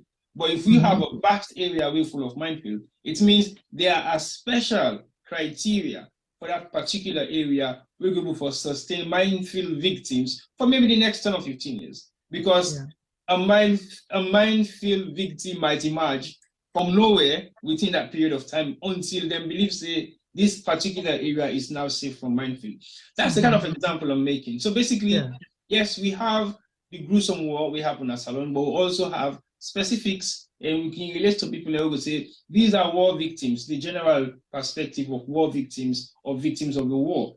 That can be identified. But the one who suffer January 6th, we then cut their hand and foot them, not just only suffer the gruesome part of the war, because some of them lost their loved ones, some of them don't die, some of them don't. But then gets like physical. Then gets physical effects, yes. Then gets a physical. Yeah, well, so can say people the way suffer that kind of form of disability, they, you know, where they meme them because of, we cannot limit it just to January 6th. Possibly that's my point. No, not just January 6th. I mean, during that period. It could be all the people their way, because even upline self, they cut people their hand. You know, now they begin, but though it not be as rampant as we reach inside free talk, you know. So me go say anybody will suffer that kind of amputation and disability, they as a result of the war, for get some preferential treatment and extra, you know, support, mental, you know, the psychosocial, the financial, you name it, for let able for day and no for say. It's easy to say, you know, my disability is not an inability. I'm not trying to get for good gig. Salon, where you get to hand and to foot, it's not easy. So imagine somebody that lost all of that. So I agree with you, say to forget program for that, not to forgo give them 50,000 loans here and there. No. Or when they pass, you go get a 1 6 cup rest, you put on a black bag, you give them, make them sing for you, the pape, the mommy. No. We talk about government program, a sustainable program we go look after them for the rest of their lives. They're not going to forever be millionaire. So not afraid to say that they come gently where they take care of them. No. The one all the thief. 5% of which will the thief na the country. You don't even need 5% for able to look after them people in there. All right, Juma, let's encourage the phone line open and then see if we can get people in for calling. So the phone number you can call in. Well, let hear you, Femi. He's gone quiet. Yeah, I know. Femi, they come on, but let's just get the phone line off so at least people can get them now. Right. It's 614 +1 614 551 8694 +1 614 551 8694. As if Femi they touching aid. Yeah, sure. No, I think you see, Femi not just the touch in aid because he want for say something, but I think say Femi also don't work with a huge amount of people and we suffer directly from the January 6th incident. And we say we don't have to do a lot of work behind the scenes for see how best we can able for work with people who don't suffer directly from the January 6th incident. Like I said earlier on, I think we need to find a way how possibly likely, if we can possibly go back into that kind of mindset, I think it will be better for us to identify people who need some amount of psychological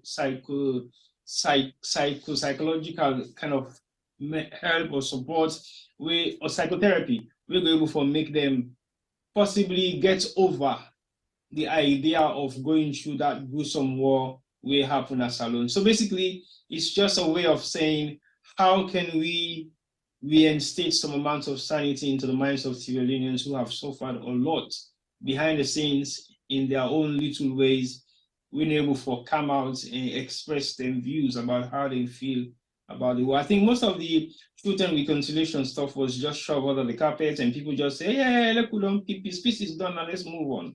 But I'll bring Femi in and then we can get the phone, the phone call, then we will come in. We'll give people an opportunity for make a call, but just maybe 2 minutes each so that we'll be able to get enough callers then when they come in. So over to you, Juma, and then we can come to Femi after the phone call. Yeah, so we'll get Tony, as we promised, we don't try for call. Tony, welcome. Yes, so Juma. Yeah, Happy New Year. Happy New Year to you. Una area? Chiboy, Kende. Tony loud and clear. Kende. I eat out Amin Boga. I don't eat out with chicken and chips. No, I don't eat out chicken and chips. I don't eat out with chips, no chicken. Yeah, we be clear about that. We be I just want to say something here. I just want to say something here. For me, I mean, don't pray over, make it pass me, because me, I say I'm force-handed. Because I remember that time before they even start the home in the corner, you see all this, whether it's a rebel war, a civil war, Salonga war, we don't get war. That evil, jealous, and greed, wicked people that we feel say that country belongs to them.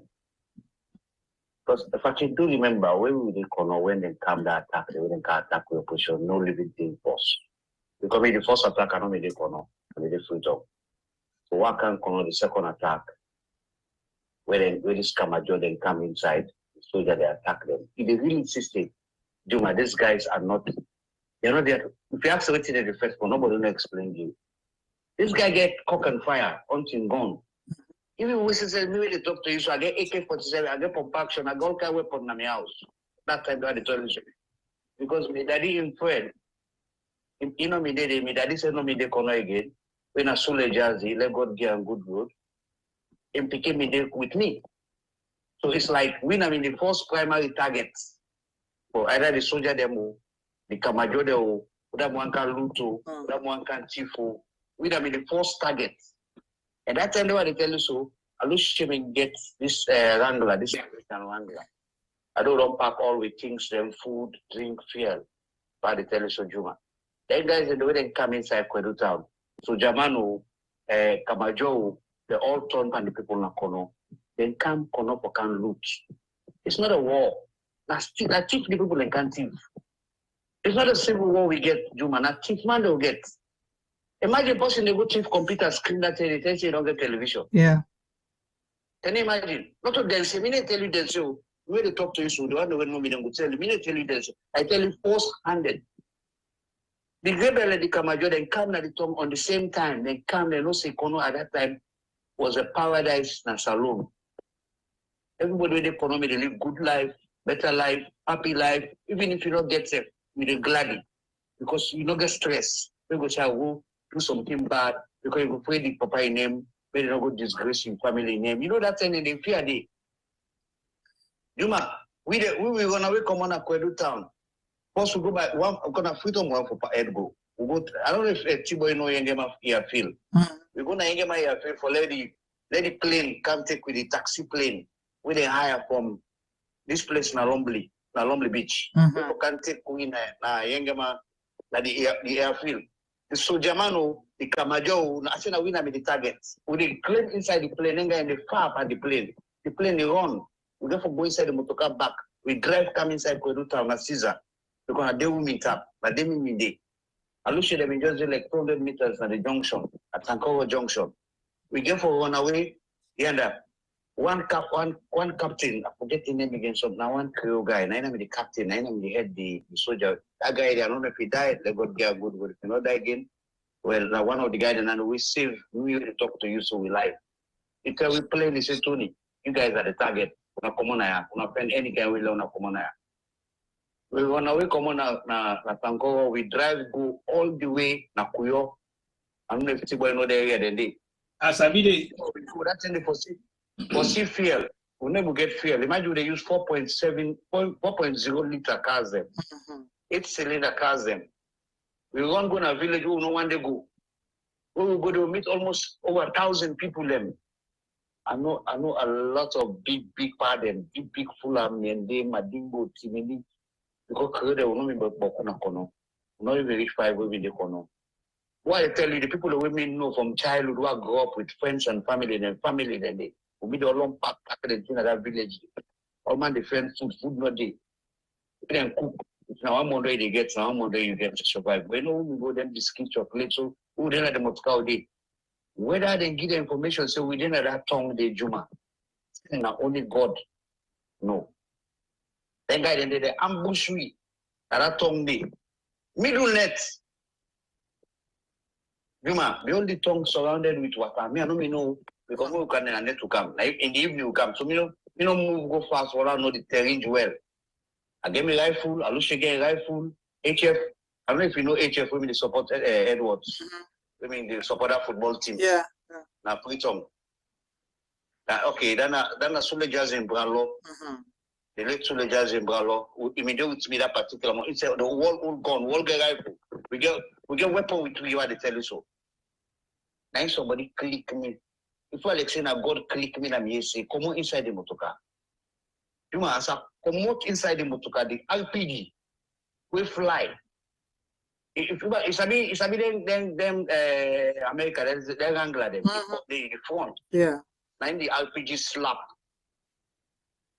What they tell you so Juma, me, I will share with HF, I just mobilize yourself, enter at the bush, and see dark.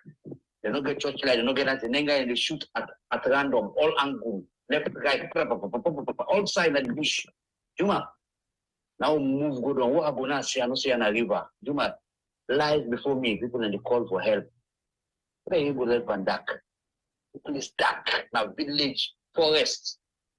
But I drown. Then drown before me. Juma, the white people they die, so I'm able for help. We not get man pull itself.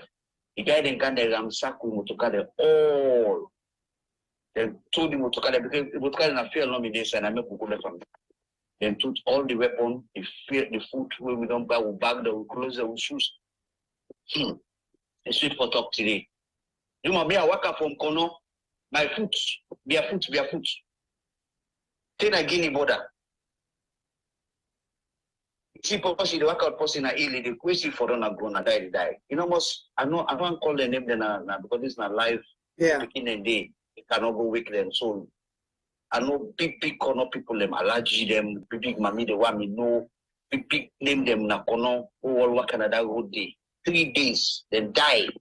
Some part na who the total na amok. Who the total imagine ill. Not to gondong, na the gondong get to na heal no more the claim. Then pay you for touch them part and they claim they heal and they can't to the park go up. But then pay no waka. Well, I mean, you know them picking them. More than full up there. I know them a lot of them I know them picking them. Now only touch them go up. Me I wish it. The touch them part and they too reach Guinea to all the weapon they will get.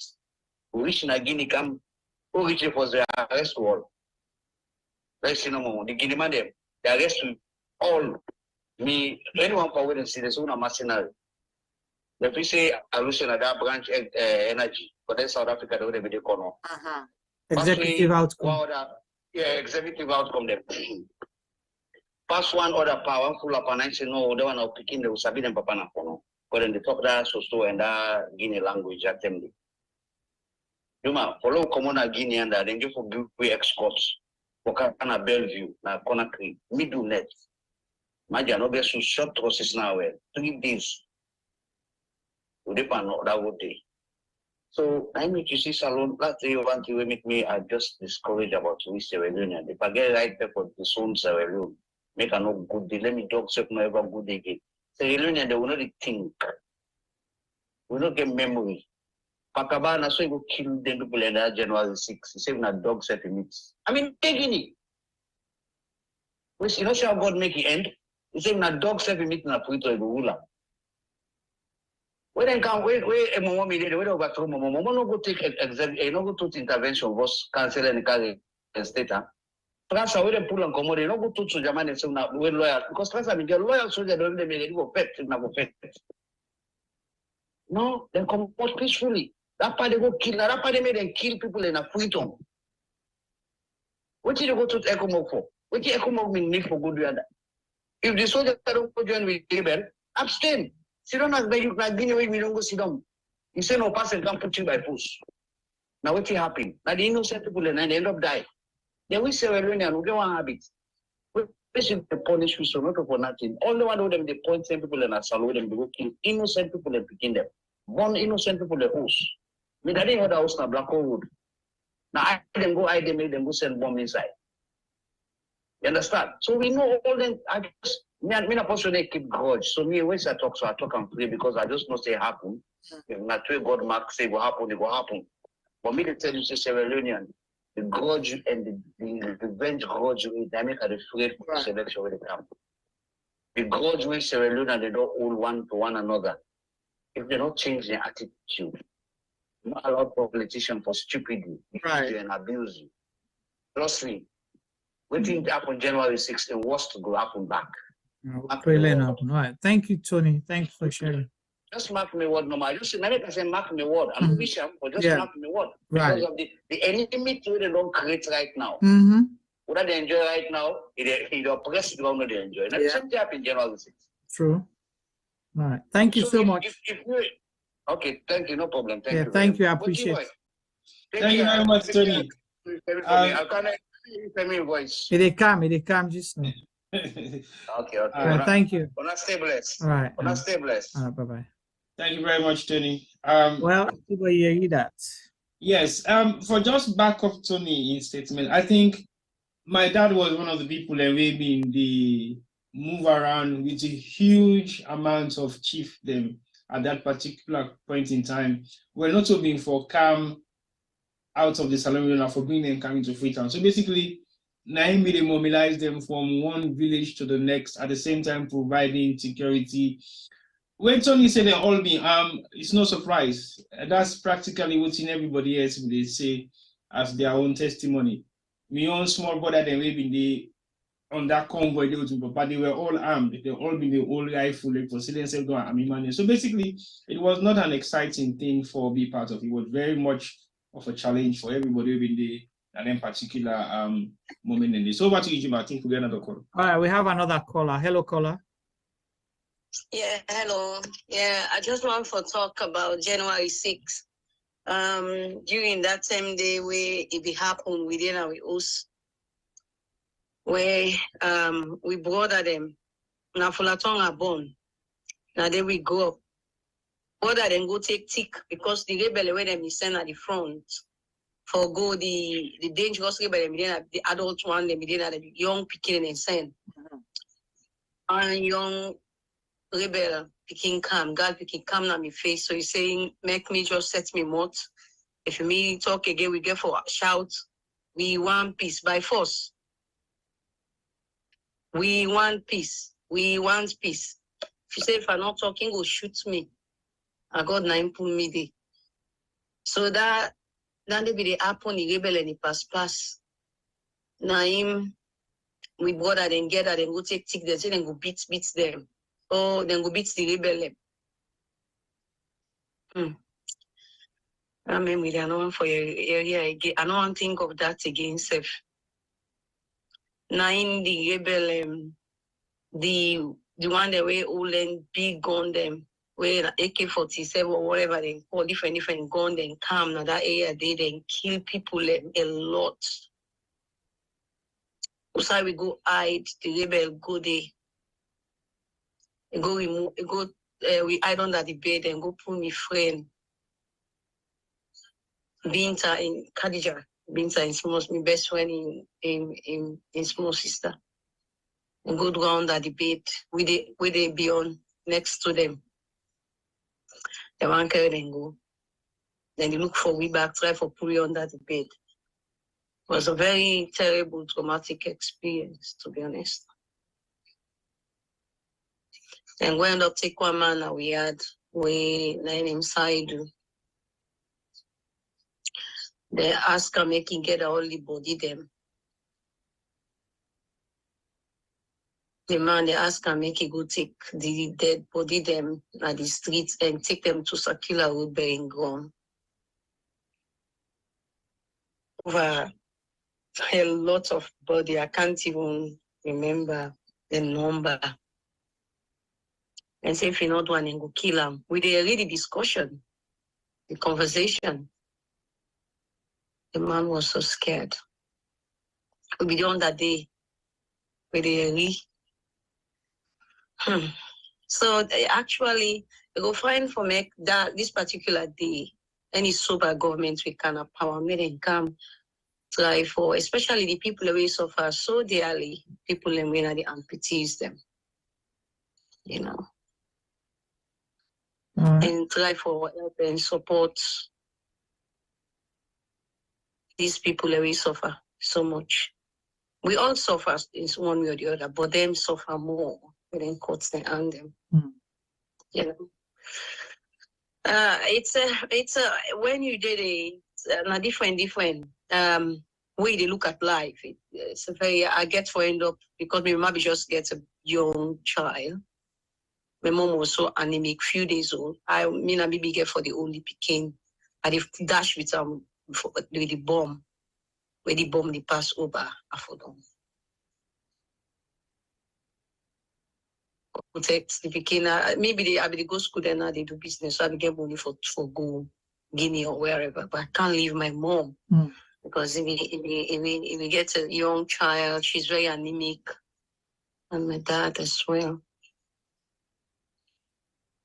Yeah, so I have to stay with them, stay with my parents, them to get any support for them with a young child.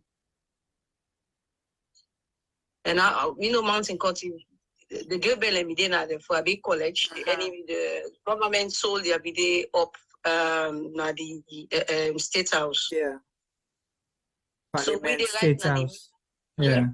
Yes. So we did right now the middle of the mountain court between Regent Square Mountain Court. So any bomb we didn't send, you if you not dash, he just scatter in pieces. Yeah.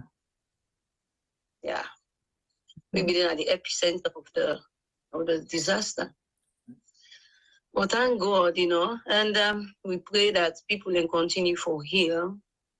And this sort of thing is really good, make people in talk, but I once in a while. Because even though it may come out, you don't come out there, physically look okay.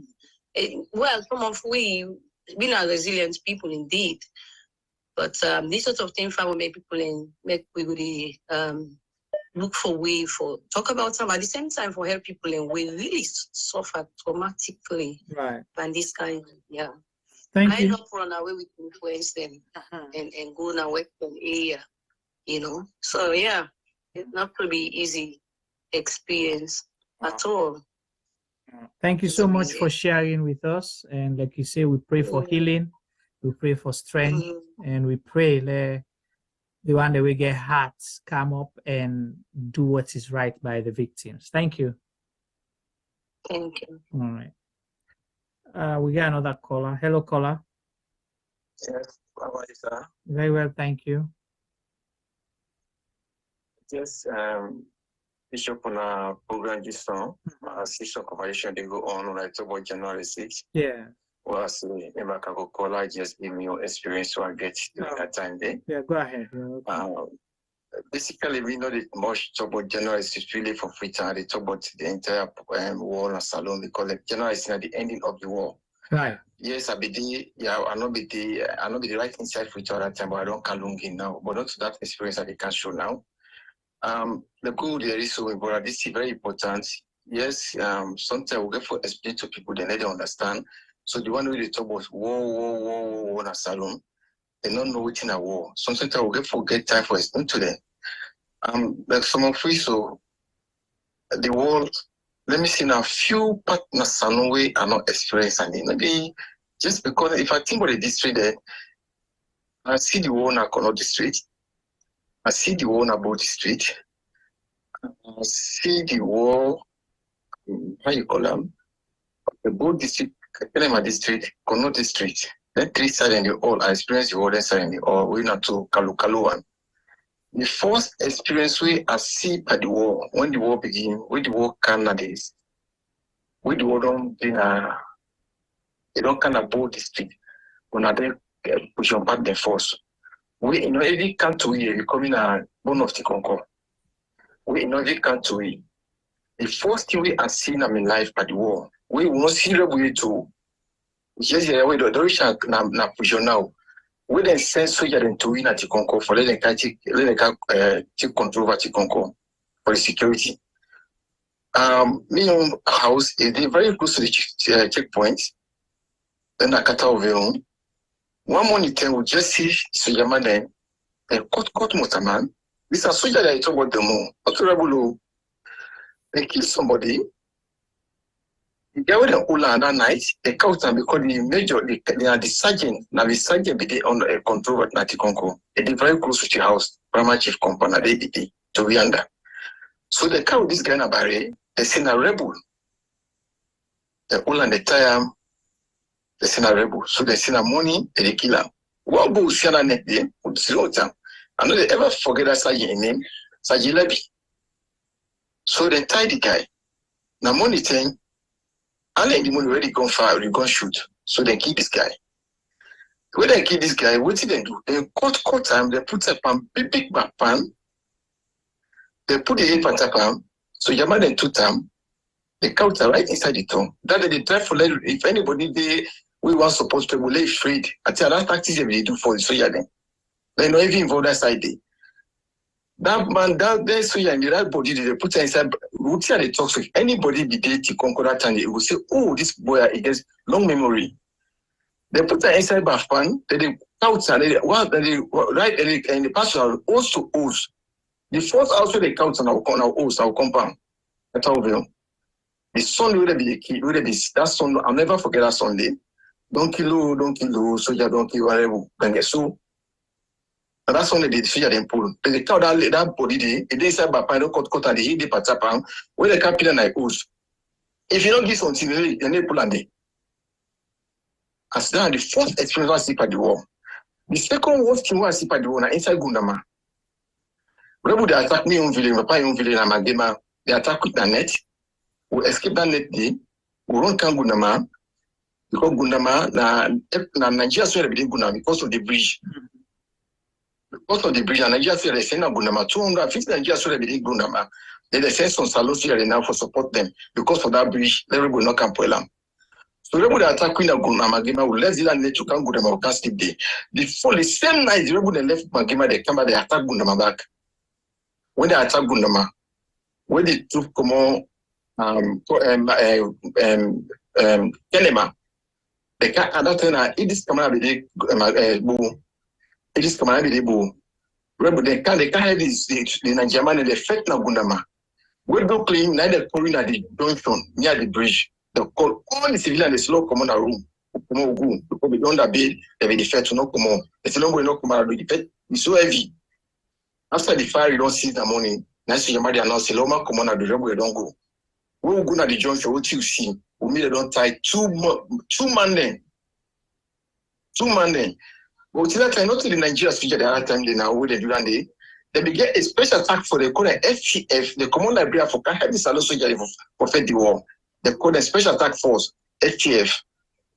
So now they come with that 2 man then they say then get spear rebel the altar they come, any rebel they attack they we then go help the soldier for fight. After that fight, they for kill rebel then if any other rebel they are on the let's see how they kill rebel then.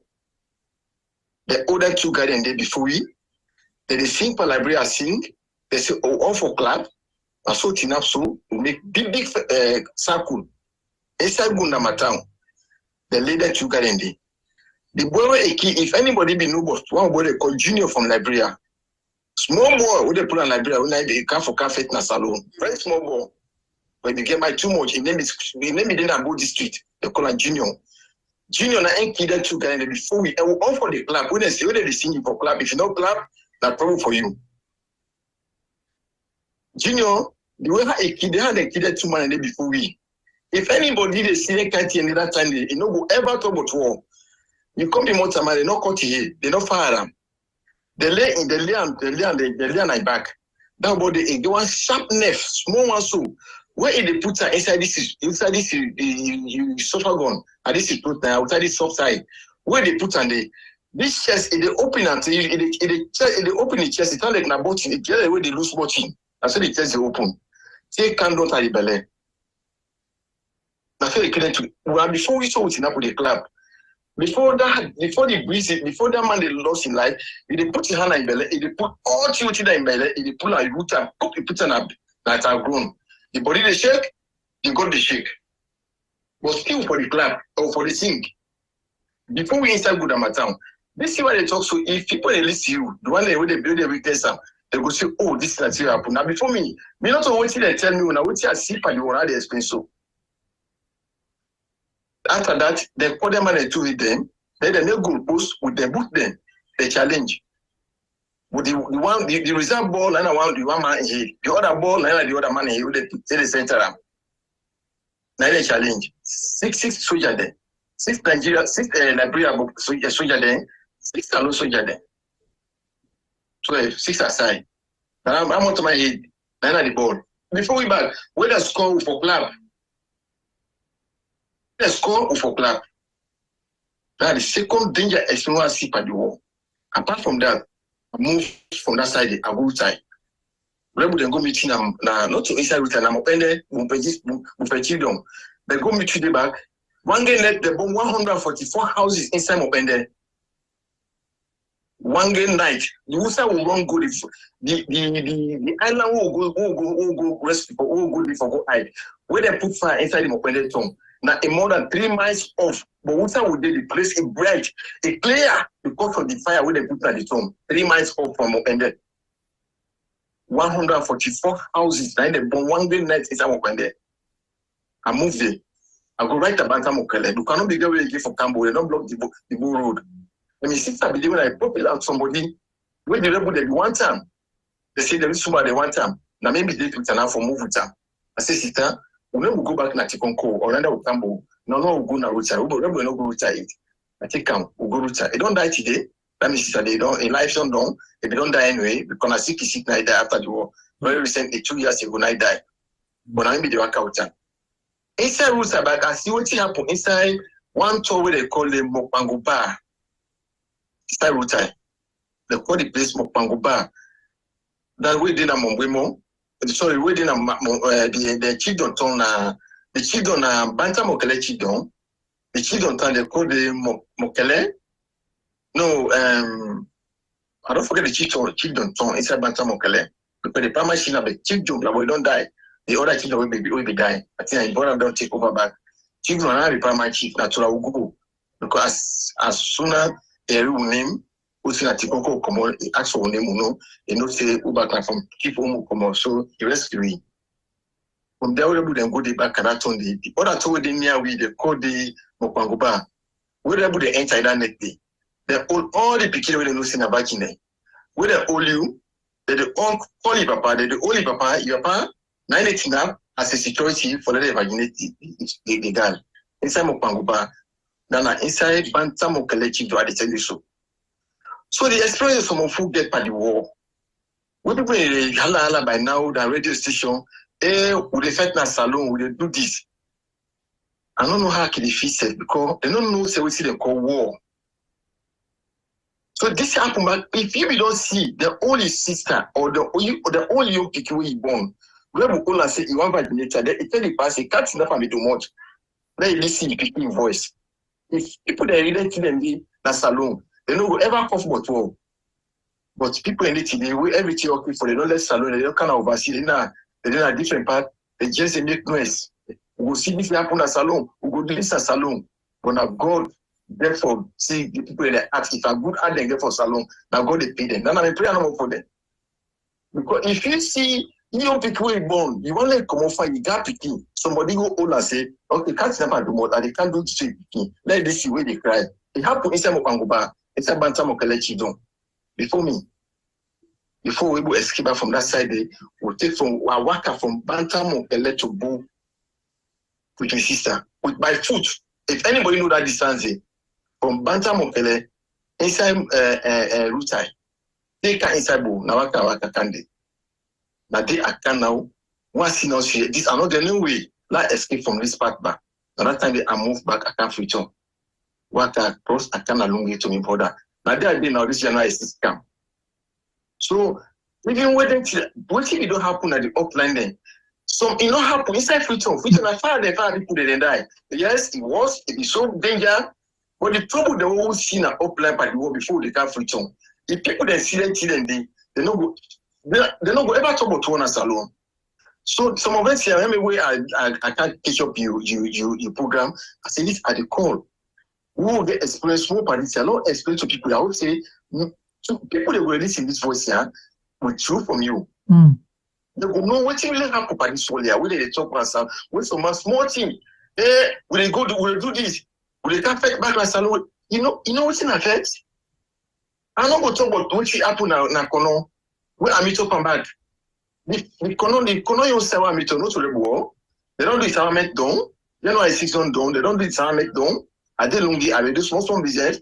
Now see where that go with lungi Because that time they just said some NGO then na kono. As we go find job na kono. Now left Lungi.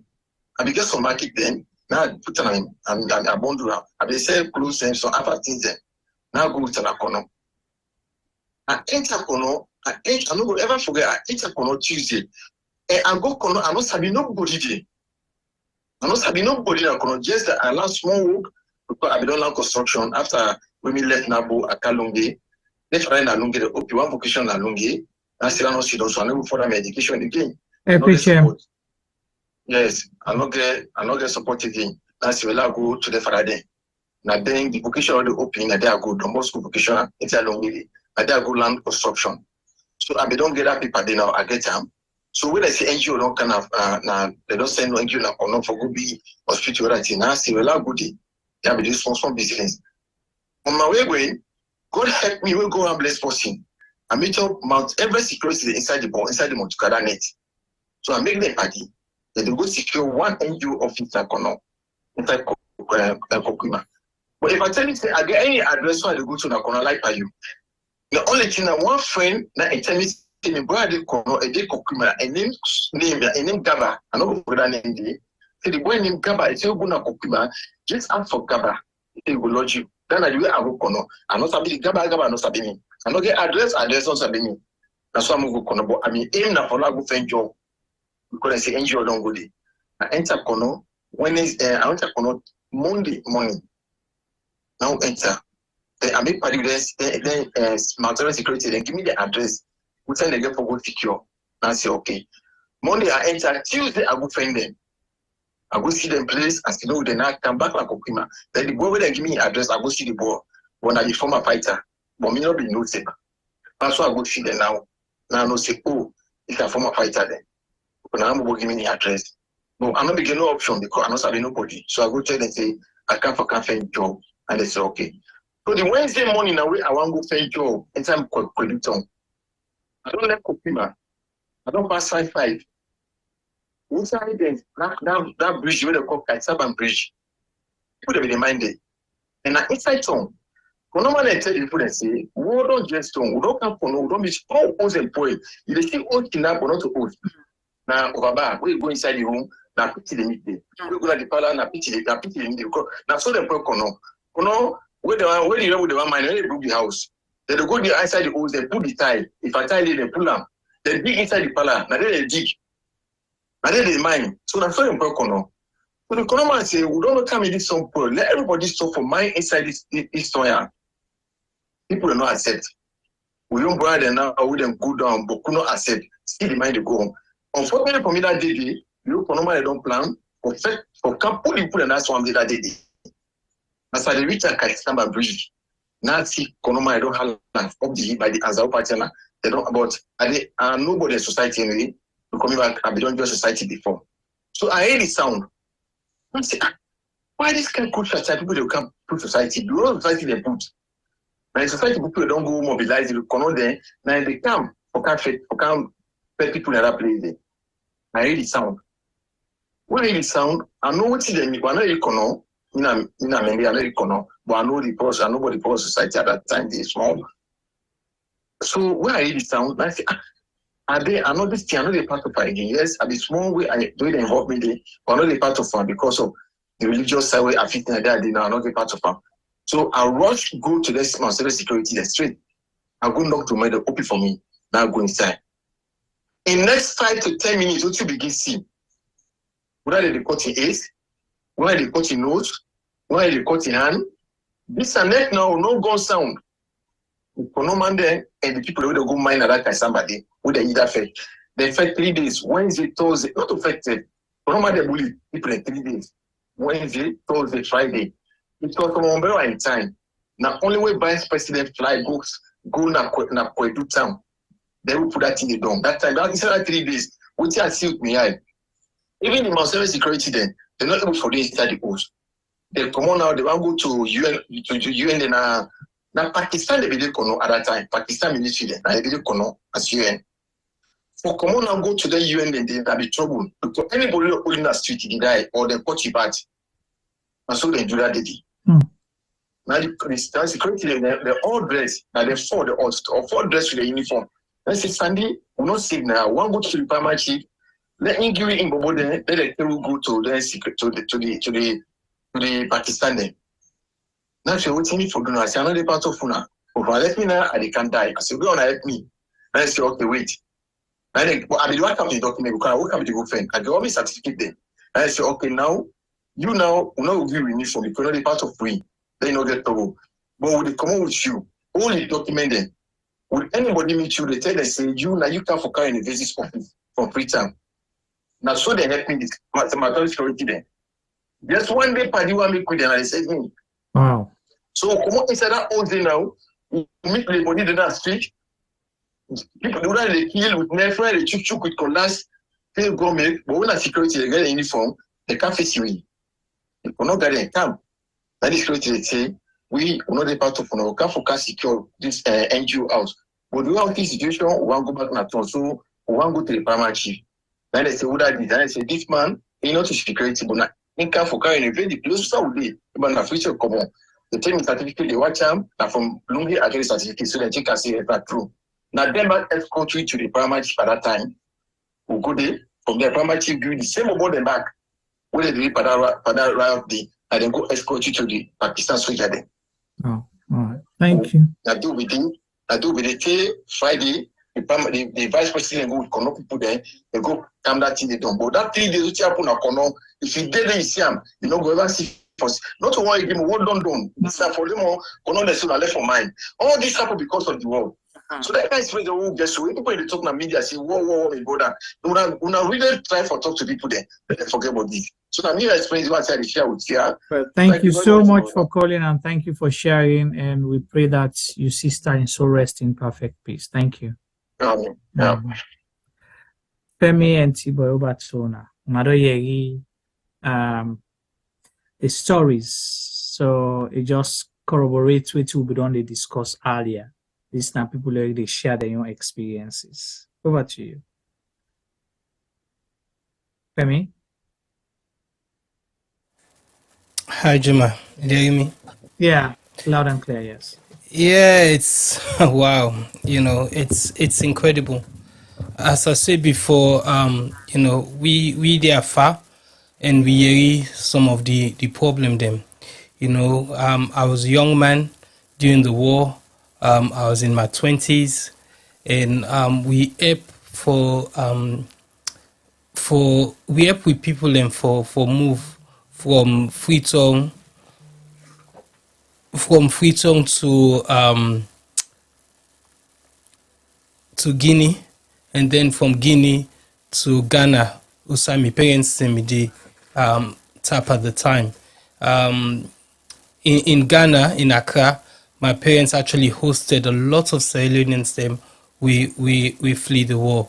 So some of them story also we hear them firsthand by Boko people them.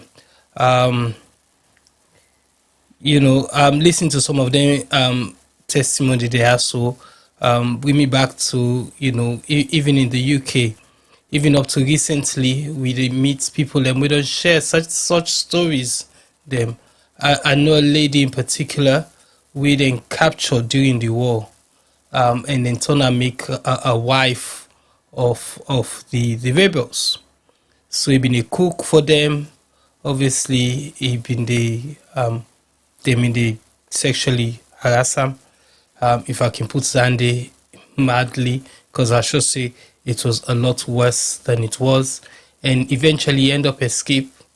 I've known this lady for just under 20 years, and you know, it took her a while for open up and tell me in story. And the day they tell me the story, I sat there. My face was as you know why they watch Juma face just now with Juma then at the screen with the color and the talk. Now so you know, that's how I was feeling at the time. You know, we were the far, we were hearing the story, we will read the newspaper cutouts them, we will watch some of them videos, so we will never really ever understand what it really means. As you been say earlier on Juba, when you dey waka, you dey jump over the body. When you dey waka, you see dog dey eat mortal man flesh, you buy didi. But anyway, I believe we get a lot of callers. One thing I want to say to you, Juma and T-Boy, somebody they asked me if we can do your paste the number on our YouTube as well, because I think we don't paste on our Facebook, but the number not in our YouTube, so that they themselves go able for calling. If we not get chance for calling, we big, we go try for left the lines as open as possible. Juma, I have a few stories to tell, but I'd like to get our callers, make them take the time for us.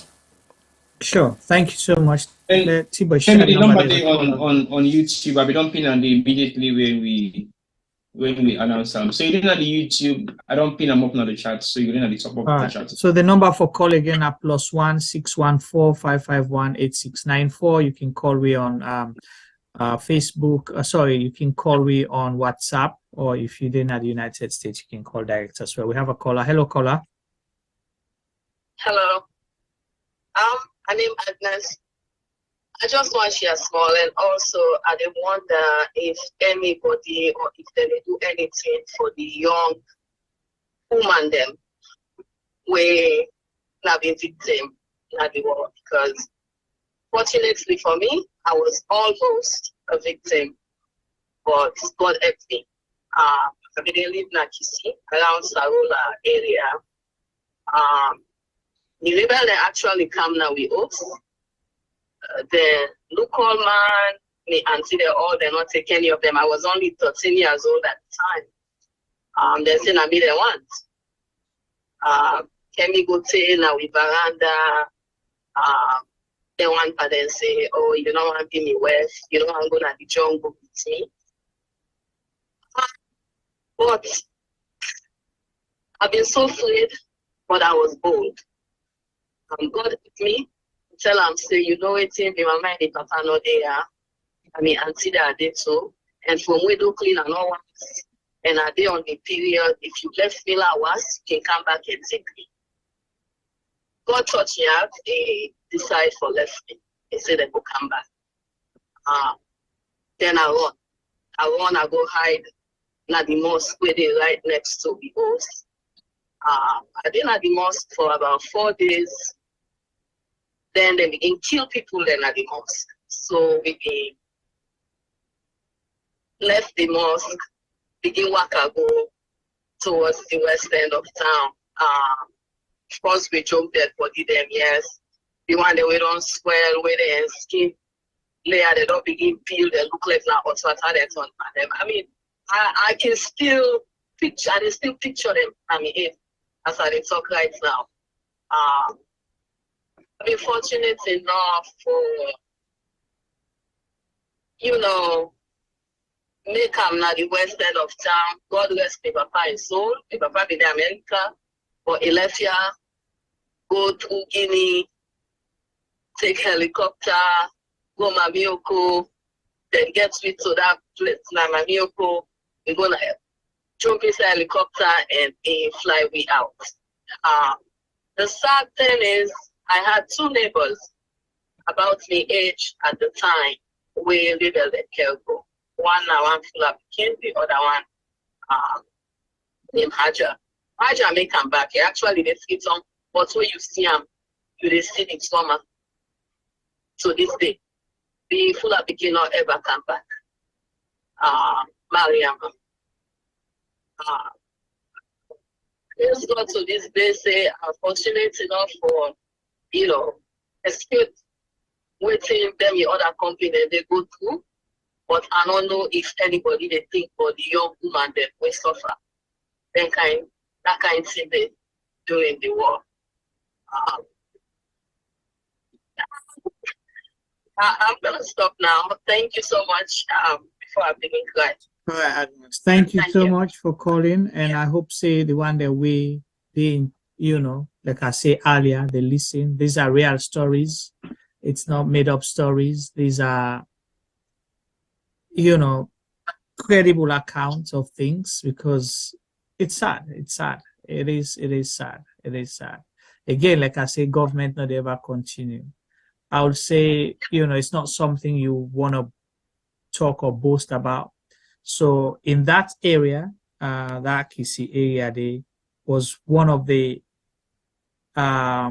center where they abduct a lot of girls and take within a bush, a lot. I came to know that because when, they say war done now, whatever, when they do the reconciliation, reintegration and stuff. So UNICEF been get a program. I think I piloted the first, which they refer to as child mother program for support community. Because the problem now we didn't get, them pick here we didn't care go, community no accept them again. So people then begin blame them now, say, oh, now because possibly they've been free or something. So now they became a taboo to their communities. Then family they were accepted, but they're afraid because of what the rebel and do. So you can understand. They don't know whether they don't go brainwash them or then come back with another mouth to feed. Some of them cows picking them. So it became a problem. So we had to roll out that program. So I was the person. I remember the smoke smell. Going to Kisi, then say you usually drive past, but now going there to work, nothing. And you go begin talk about this kind of thing where communities then first know what. Where do you start? We all that time was successful. I did another one in Port Loco. Then it became, a national program. Again, like I say, after the emergency phase, funding pull out, governments not do nothing about it. The Agnes in question, what are they doing about those young people? The same thing will be the talk. Over to ET Boy, while should they wait for the call? If you listen, and one for calling, call +1 614 551 8694 and share your experience with me as we reflect on January 6th. Over to ET Boy. I just want to highlight, say we have few health practitioners and we don't put out a link in the chat group. So if anybody need any kind of mental health or some kind of therapy or advice, please check out those links. I just don't send some few links them, and I think say Mr. Israel Papa also gets another link there. We get something for do with health if you need any kind of mental health. Because I can understand. Okay, you got another caller. Okay, let's go back to you. Hello, caller. Yeah. Good evening, Juma. Good evening. Yeah, I want to thank you for the good work. And Juma, I'll go straight to the point. It's a long story. It war starts, I think, March 1991. The rebel, they fought against we the people them as Sierra Leone. Then it changed to another phase where the rebels and we military, because we military, they been disbanded. And when the military be disbanded by some Inganoman, now the phase of the war change. That's the professional soldiers them, with well-trained soldiers them, they all don't go in a bush now, they join the rebellion. So the war been done too tough. And then ECOMOG, the Nigerians them, they be there, the support we. But at one time in day, they don't let's say they run out of funds because for sponsor then kind of thing and then at this country, like I wanna talk and just know $1 million per day. Nigeria and a big country, they say get their own problem, and they put that money they and we at this country. At one time, they may decide for reduce the forces then here. Then they rebel there, don't go join with real soldier man then now na bush finally. So at one time, then call the RUF and the Johnny Paul and Yon Jonta, they say they are brothers, then for unite. So they all don't unite against we, and people that were not even training instructors them. I think Tiboy, if you will remember one name, one power in they call Gabriel Mani, I don't know if they are alive. They all been in the bush.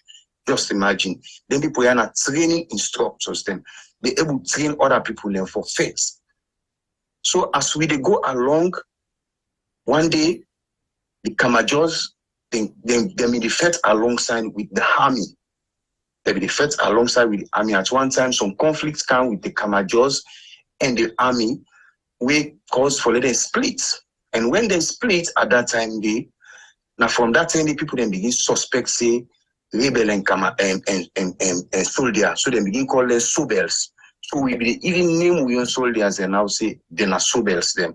Well, Now, so we all be call them. We are all Sierra Leoneans.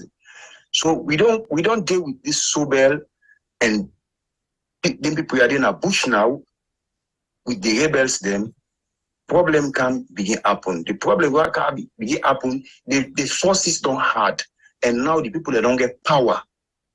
So then begin push. At one time now, the rebels are around Kailaon, Kono, then begin come in the north.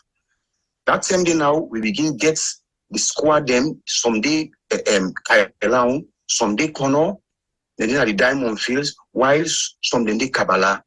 There if we recall Sergeant Musa, he comes na England, he can't join the junta. Them. We don't know for whose reason, but he can't join them. Now the way and the way Sergeant Musa take come to this country. So we Sergeant Musa don't come. You find out, say, we find out until they say the rebel then don't add, the strength don't add. So then begin push the can down. Then push the can down. The rebel then only get strength for see the city when the soldiers then join them.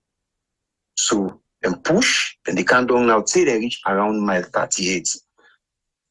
We still feel say this thing not really happen. We will be in the free so we feel say this thing not really happen. We know say either about it, eco most secure. But then guys they be come with some strategies. Then guys they kiss them within the car with. Where we know they know with the civilians them. Then they come, then they enter. I think you can remember January 4th or 5th. I think one reggae musician in there, Joseph Hills, he performed at the National Stadium. Yeah. He performed at the National Stadium that same day. So people that want go down, they may come out for go down the field, for go dance with Joseph or whatever they want to do. So, but the come up then they did the security then and they stop the people that don't know go. Say Joseph himself alter the statement, say Sierra Leoneans say we don't need no animal behavior, me being present there, I sit down. So when they stop them, the ECOMOC guy, like a peacekeeper, and no one shoots, but he decide for like a point the gun and let people not jump. So all my reverse. But I tell you, Juma, to be frank, no ordinary civilian, no the member for take bottle for send and by ECOMOC that way. They send bottle and panel guide and they so the guy then set them push candle. At the end of the day, they end up for candle that field. And then saying in the word they talk so now, the rebels and the middle we na free tongue. Yeah. We don't know. We see strange people now. They make able to identify somebody. We don't say we are not saying I've been military man, but it be the play ball. But a very young guy been there at in mid-20s, they go to 30. They don't say we are not saying. But I know go call him now, where he end up for die. So from then saying now we begin get this serious tension. They come now na free tongue. Now they say then they evacuate thousands of Kamajo, 4,000 Kamajo for camp. The man and then guy and they reach inside that tongue. When they reach inside that tongue, the tongue be don't tense because they not be sabi waiting for themselves. They are not trained fighters. Some of them just get them gun then and then village them. Then they say, when I go fight against them. Then kind of free turn out, then they threaten people, and they open call people, and they go to hotels, guest house. Then they ask people, and me one time I don't sit down around guest house now. King Tom, then they call her Jack's guest house. When they guy, then they reach here and then beat one Liberian guy before me face. Then beat some, and that guy, he don't say himself now war pool and a Liberia. So he don't mean get job again. So now that guest house will be clean. Then beat and can go CID. So the power we get the guest house at Jaka, na grab, na late pa now, na grab, na go try for freedom. Because instead na mende pa, so at that time na Tijan Kaba in them, he get access for talk to government officials then, na go pull the boy if he's and come back. But the tension in just the rise. So at one time, we some ECOMOC soldiers them. We then see the tension don't rise. Now in Nigeria, so okay, Lord, we put more soldiers them back. Lord, we say how this thing will happen. Now instance, that airfield now instance, now ECOMOC we they use. When they face them by plane, then they ace them with helicopter. Then bring them come over na Hastings. As they land na Hastings, Now the turn around the way, the signs and symptoms all show na fit on say, well, the rebel then don't really come. There 40 soldier man in the day, Major Abu Amadou, remember a name, I made it address them. Instead na God na in save and that did it. From that Mount Sugarloaf, we then guide they run down. They operate for them for young soldiers, and so they bring them kind of corners, well dressed in military uniform. Then bring them come. Everything don't escalate now. The song don't mix up. Now we and the guys them. Now we been there now. So before January fortnight, them guys and they begin push people in from the east. Yeah. Then begin run inside the town now. Then they come now. So we begin see people them, crowd. Then talk, and the comedian at Kingdom. Then talk, bundle them. They come. So everybody been just panic now. That early morning day, where everybody wake, then just see people and they come. The 5th from each of the 6th. I myself now he gunshot by Ascension Town. Then fire. So one Lebanese car been there when a power if they do mining in a corner, they don't get the 2 attack the way they attack corner. It's about how the guy in the fire then gone them. Now he tell you, he said, Barry, it's not rebel don't cancel. I still not believe the part. We see the talk. But the guy in the talk in some tone, when they begin Allah, they say that they don't want to get so ready by the Bengon. Then the Allah, then the fire, we don't reach them. If you still not they reach now, say this not true. And then guy they run down. Then go down the Kingdom barracks. Then kill hell of policeman and they. Then kill hell of policeman and they. Then kill. So that policeman and they begin run come on at the barracks now, and some civilians then now then weft them and picking and I begin jump car now, the carousel with the civilians and then at Kingdom. And I say, oh, this is don't mix up. So they will now begin hearing the rapid fire in there now. That's the people are not get away for escape now the barracks because Kingdom barracks they near the sea. Yeah. So if you run to the sea. So the only way we get for escape, either you use the St. Edward School, field, then you jump down because the Catholic them don't fence that one old place there now. So the only side way you get for use either use the St. Edward's Field. But there was a rumor going out, the rebels then they said they keep the ammunition at the Bengal. Yeah. Yes. But I later can't believe that story there because one night the rebels they run down. That thing have been constructive command. The possibly the commander next day, not even talk to you. Say, gentlemen, this is night. If you're on the left, shoot on the left. If you're on the right, shoot on the right. Now I say, oh, this is terrible. But that time now, some Nigerian soldiers, they don't pull their uniform. And they would them shoot and meet me from 5 Sisters guest out, Kukuyo guest out, down at by Kingdom Bridge. Then they come. So I see this guy, but in Mark now take identify him. He work within that kitty field road and near the Mayon Osli. That's why the guy they don't take over the bowling streets, the road to the cemetery. They don't take over the cartridge shells and then are grown like a gravel. So nobody no get mind for people in that street they say. The guy they work, he go across the. But as I see a Mark, and I say, oh, I say this go beyond I want to finish building this guy with the eye. And I say my friend, I say come. So he panic. And he not been there with gone. Yes. So now he come meet me. Now I say, who say they go? As he talk and accent, I know say this in Nigeria. Now I say, come out now this place first, come inside to me. The guy named Umar Ajivon. And in my name. So be in other company, they were hide inside that same building there. Now he tell me, say me brother, I say, he did inside under. He say, I did. I say, brother, I did it. That's okay, wait small. So I pass BMOs, He said, call a number. He said, Abubakar Usman. I say, okay. Now call them 2 guys and they calling the Abubakar. I say, Abubakar. You know, the answer. I say, Abubakar. I say, now Umar, now brother still I can call him. I answer. Now he knows that Umar within the building. So and nobody will get magic for Sabi named that our day. So now we come out today. We come to my own place now. I can't keep it inside it. But Juma, my own life been there at risk. I don't keep them guiding it because the rebels, they're not the targets not be Nigeria, man. Mm-hmm. In fact, all the civilian Nigerians, they always be there at the full streets. the regions who will get and shop them, most of them.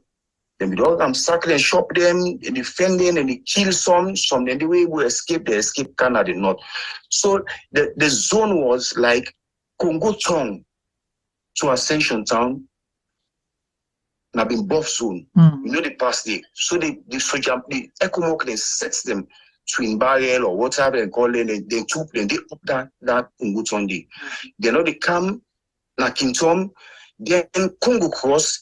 From St. Joseph Convent, new building, all have been clear space. Yeah. Nobody, no did it.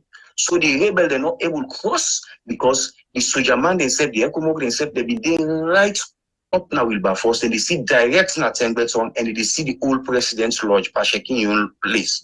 Then they see the so they not get no chance. So instead they receive the firing from there. So now they make the rebels they're not able to go down to the west. But Juma, as I tell you, Mida Bowling Street we are there. If then send them the mobile phones them in there, a video, some of the corpses they were in the past weeks. Because then they spend some like 5 or 6 days in a free town. Yeah. Inside the central, like the area then they. When them guys then they came the Red Cross guide in the past we did the body them. So in the past we inside Omolanke. Rest bag inside Omolanke somewhere. Yes. Then they load the people them. So they didn't get this bag for put them. So they didn't get cosmos because set 90 count them. This is a mass burial they do now. They don't mean they do anything and pass them, bury the people and now quick then go. But then they clear people them from town. Then they clear mortal man. I don't know. So we're not even able to get the number of the people that we died January 6th na free town. Because nobody not able to tell. Now your area where you did, now you able to talk about. But you know they able to talk about other people in your side with them. But me able to see most of the dead bodies then because I they live in that street they started being gone there. See they begin clearing. So later on, ECOMOG they still they evacuate soldier mans then they can't the soldiers and they can't inside and free town. Now then begin able to push the rebel and they go. When the rebel and they reverse back, that been the worst thing. Now the cotton begin inside free town. Up the Mantorial end. Now they see mortal man and they come out now with the guy see the Mantorial. As he see the Mantorial, he come out so they cut and he say, hey, Kissy Wellington and the back they don't reach there. Up them pick up from up could all this start. It not be easy for winner this country. Then story then they finally some people are able to know. Because we don't really get a real film where I don't ever see of J6. Then just film some areas, some mains, road them, some streets them, then just film them. We see them half side ending. But it was a terrible scene. So this war in this country, it moved from stage to stage. It moved from the rebel to the people, from then join with the soldiers them. And at the time we then disband the army, we in the Norman disband the army when they come out Guinea with Tijankaba, then bring Tijankaba council. I think it even take 1 month, then disband with army. So it's a long story because other people want to talk the ordeal. So from them, as then disband the army, now they war change. So some of who we blame say, why make them disband the army? But for whose reason, for no reason, we don't know. Thank you, Abubakar. Thank you. Yeah, thank you so much for sharing with us. Hello, caller. Hello. Hey, Juma. Good evening. Good evening. If you mute your listening device and speak up a little bit, please. Yeah. Very well, thank you. Would it struggle for your ear a little bit? I don't know what knife now would you set reading or you did speaker. Thank you very much. Thank you very much for this program on board today because this now we we mix now with country. We not they commemorate event them or take them serious how things then happen. I mean them just for say. This day I don't know, maybe some then do something this year, but me not see anything where I will refer to say yes, we really understand what happened January 6th. We led to the lives then we lost or we led for let the world become the most bloodiest now West Africa as some media outlets in the report as well. When you look at countries and we structure get policies them in place, Anything we can do with World War, Second, First, and Third, or whatever, they are still commemorating it and get the deal and put aside. The whole nation will come together. If now one minute silence they do, or they get a particular area where they put at the city, call the mayor, that every city, then will make a message for remember them people and they will. Like Yawa, this one at the Netherlands, there is creating a call do the heck that we can always be on May 4th. Then they bring people that come up from Cameroon, all over the city, everywhere. That May 4th day. They flag them and mountain are high. From the night, then they mount the flag until the next day before they put them down. The whole city, if you drop me to that city, you kick and go. No more to cannot the past with the hour don't reach. That's how people value within the happen, how people lost their life them. But we not alone, we not even know what people want, looking at the value of life. We make this day become year in the year out. There's nothing bright home about that. Some of who we suffer, we parents them suffer, we colleagues them suffer. One before we call the top with one senior rebel, we are the first set of rebels, and we come now salute. They call them People's Army. I can remember that for the junior and above. That one day, if it's small too, then 10 or 12-year-old boys there. That is the atrocities that are about creating a pool. The people the way he came. That's the way I work in there. Not to people, not to fake. He get born, he get paranoid. Not even people stab people there. Nabu, body. If you want those hillocks, put them plant in April and the commander. These people get big men them with the driver. The things that we will see in Abu, the atrocities they wouldn't put in the community. The Salon people who really understand. Then two political parties that we get, really make things that so difficult in our country. Therefore, just don't they come together and say, you know what, then we work together, find a way to save the nation. Because we're not going anywhere with doing the act of the country. These J6 at the talk, some of the things that we see in Abu. Me, I become a victim. I became a victim way so German go up and the post. I think that was the last day for the Ekumok enter Napo. I've been getting put the way I've been demanded for way I will take care of me, then go to school. Can't put peace to I take them good and they follow them go. Then go burn people the house at Tinapso. Follow them good and come on the way, then go keep one picking a neighbor to read and come with and go the dog with them. Then finish picking. When they don't finish and they left too low with the book. Maybe also are the people they cry, they don't kill me. Next they run for candy. Then the father we back for go shoot me. Me and that miracle night save we. Not to God, not to nobody. If it's just a miracle. We make today we be alive for tell them story then. Get some of the colleagues they wouldn't go to school. The things they wouldn't pass with one lady go in the school. Now pass the book and major them. They shoot on side to get belly die straight up. Straight up. No teach what they not teach for them can move. There's no loot. There was a time now we did play ball. Now they say soldier Kamajo. We didn't have Methodist field. But and then nobody not see what happen. Where the clean, where the war done, where the spectrum, who go na the soldier barrack. Did they body them? Did they can't tell like where they take it close now you what? Bro. Vulture they eat more man than the past. Sometimes next year we talk what can happen. So people will understand. See, some of us are not making this story. We are living with some of us we are living with it. It just happens in Africa also we come out, then things there, people don't understand how they affect other people in life. But when I give account of them, testimony them, how things were with them. That was up for Matthew John, who said soldier man and kill rebel the now they the war, now they the rebel the pass for Canabo. That Matthew John, now they the start for Canabo. Then they kill Motaman and tie rope na in leg, they drag her across the city. They drag her and they chop and bypass. These are things we see. We will come on and we put them for good. They don't not tell we story. We saw everything. And today, some of us are still living with that stigma there. And I mean, sometimes when we come online, we talk on issues the way we know say yes. And then we don't do what we did in our country. One thing the way you talk, I don't know if you or T-boy. Say, you get people and they claim, say, father of peace. Come on, man.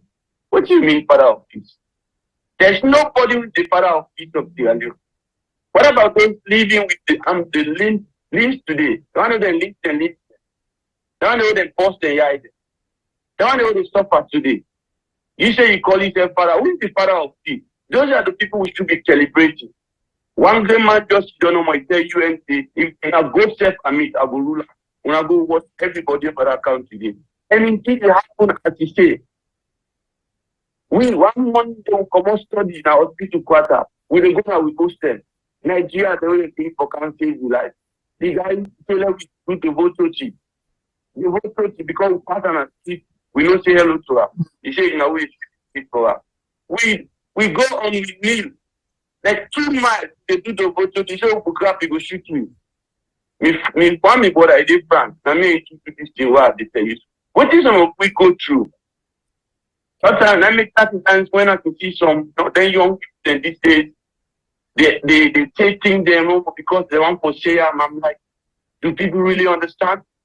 Let me remind you, they work on freedom by then. You also even have Campbell Street. On that street. They say the pet don't carry them to make them go inside. Then light the house, then they sign. And neighbor at the TV, you will go cut away the cage fire. We tell them. Then they shoot everywhere we go shape the one. 2 days ago, me and 2 days I would still die. I just imagine the kind of atrocity. It's also for talk. Then pull them, let people level to that they then guide them in the past. Then they follow us through. The bumbuna pull. Yes. Every big city where they go, then pull them and fall and get the root from enter the city. Then they dress like Christmas, then kind of city. You go see man they big it's not Christmas alive. When you don't change. It's not before you house. They map up everything. They want to come for shaving and they come for chicken. I see man they take freezer, they can't go to village. Na village. Then come and do them put na jala. Then kind of go, they take freezer if they can't go to village like no. I'm like, is this the cleaning guys that come for? My brother from all angles. Everybody playing your part for which I salute this show today. So certain times we just need to take time to reflect and know what we did do to we said. A very pathetic way now we the we did so today. That's what the international world not care. All the things that happen, people don't take them, you don't eat, but we are still digging the root cause of what makes Salon de Leka to the way they approach elections and politics. It is so bad.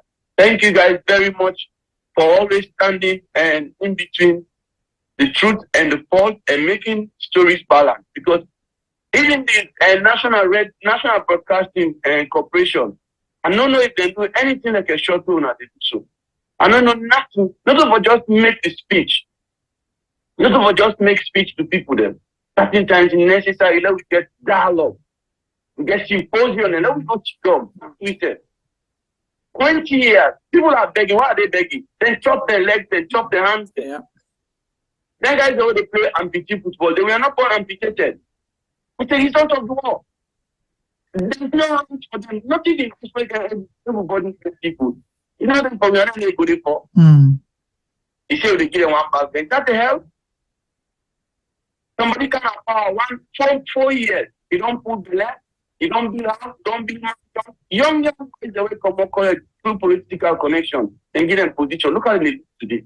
The masses, the people that suffered the burn of the war, keep begging, living in abject poverty. And then people they go around and they celebrate and celebrate. Can't we celebrate those people? Can't we find a way of dignifying their life? Thank you, thank you, Desmond. You guys have always been there for us, and we're always listening. We're always also following. It's good that we come together for Push Salon. Let me educate people and say we are still on crossroads. It might possible we'll see waiting what past the war. The way people they do things at Salon. We're not hoping for that too, but it is terrible. Thank you, thank you, Desmond. We appreciate you and the support as well as always. It's interesting. Me, T-Boy, that street, how they call the street? Upper Brook Street, na Brook Street down there, near Waterloo Street yonder. San Temuto Neto, Kama Jordan don and Sop Mide. The one pull AK-47, the other one old grenade for opium, or whether I been here for opium or not, I don't know. Maybe they go for go work, for go do something. And then break. Creole said the guy not sabi talk. And then poor, NGO vehicle, hillocks. They need favor. I say it's not the favor. Oh, well, then get some rest. Where they want for care, go upline. Let me give them lift. That's it. As also that they go, say they go Moyamba. That's the body stuff we talk that, so me that walk, me they walk. I mean, they can't give lift for Bia, for go Moyamba. But me like for argue. Tima, now say, well, go learn to the motoka. I say, go learn to the motoka. I'll sabi you one day. I said, I walk and they walk. Now meeting and they go. Then the other hand cock the gun. Team up by the driver, Mr. Issa. No, they forget. Then the other hand with the grenade, a canyon, and they say, Paddy Kandom. I say, no, I ain't Kandom. I say, whatever they happen, I so they happen. Then Mr. Issa get big belly. And Mr. Issa say, Juba, say, left the law Kandom. No argue there was, so you see, make. Reluctantly, a Kandom. But the sad part, then take the motor, they not even sabi drive. The one they go na the back, almost for them because whether they start for go now they making motor we don't know how for say you get for press accelerate and you brake before you wait to call a clutch and brake before you move. So the thing almost turn about with the speed. Then go it. Now kind of. But the worst part, when we go report the thing now Cockrell, because I did them get this I don't know if now late now, Dumbuya, and I be head of OSD, but later then we can make I be head of the civil defense, and be the head then. We go make a formal complaint because they don't come and they are the vehicle now, they don't go to. We'll go report the guess what the question. Hey, una sure so una know about this mutka, una sure say not to una connive with them for just can't give them bad name. I was so furious that day. So imagine you don't be victim, then you go complain to them commander them before they go find out, then they can't ask you stupid question like that. Later I go end up fend the vehicle now, my bank bridge now, they then go intercept them. So they lift to them while give them for go upline from. Anyway, over to you. Una don't hear this story there. Me, I can't say much. Do you have a phone call to me? Me, I can't say much because like I say, if I've been witness any part of this war, I don't think I'm for their life. Because just listening to the testimonies of people that we don't talk, it make her feel like Desmond is somebody that I know, and just imagine what you need to experience. So you, of course, sitting down there, I can't imagine putting myself in your position at that point in time where you face all the confrontation in this. So it's something that you cannot really sit back and say anything if you haven't experienced it. The only thing you will say is, thank God some of you guys are still alive to tell the story. And I think what Desmond says clearly a point that is one we should be looking at. What has been done to celebrate these people? What are we going to do to celebrate them? Instead of we celebrating ourselves, what do we need to do to celebrate them?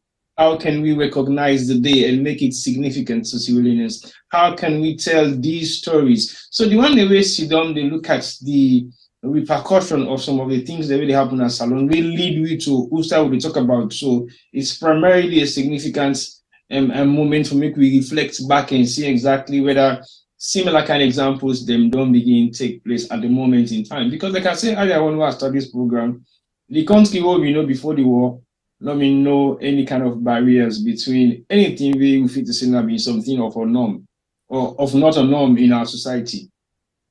Even though they say they happen, but to nobody see like any big deal. So it was okay, yeah, that's fine, no problem. Then we celebrate you if you married Fula woman if you're not kono. Then we celebrate you if you married Creole girl if you're not country, or either the other way around. So that was the kind of life we used to live. But it's not the same because waiting being can be war back again as alone, that is huge form of discrimination we becomes part of the day. and the military was discriminated against, they think, well, sorry, we cannot sit back and allow this to happen. Like Juma said clearly, we get the MPRC involved in the war, and after the involvement into governance, the war even escalates to the extreme.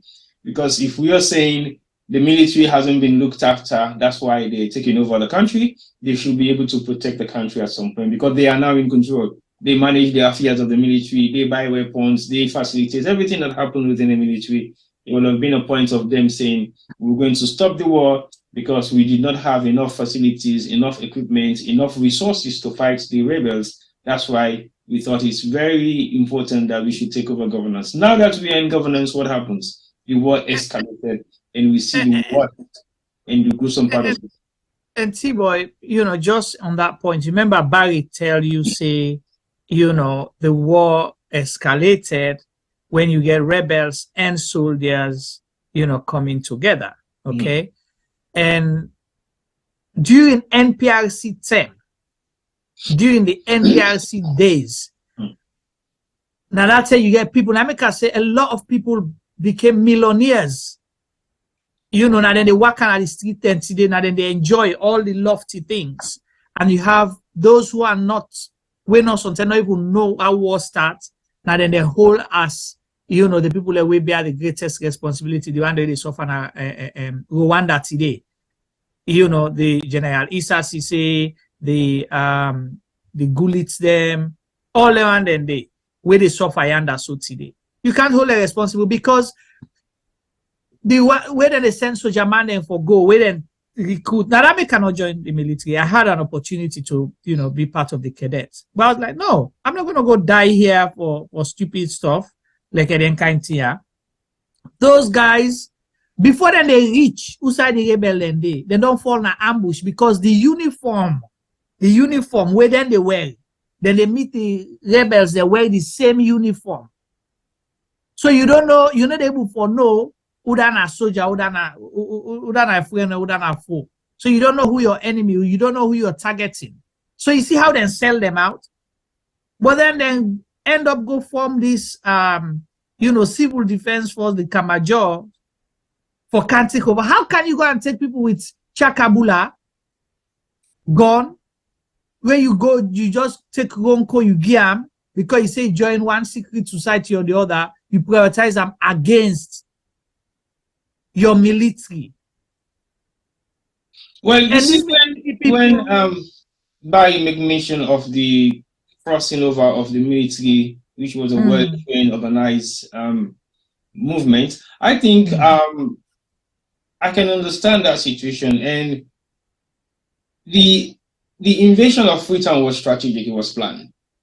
It was well executed, camouflage, and those are all military tactics. So basically, the military will change over, we go end up for, because when you disband the army, you don't make the army become rebellious automatically. Exactly, because now they're by their own. One, they don't get salary again. Exactly. Some of them they don't know all their life. There's nothing, so you don't let them say like useless people.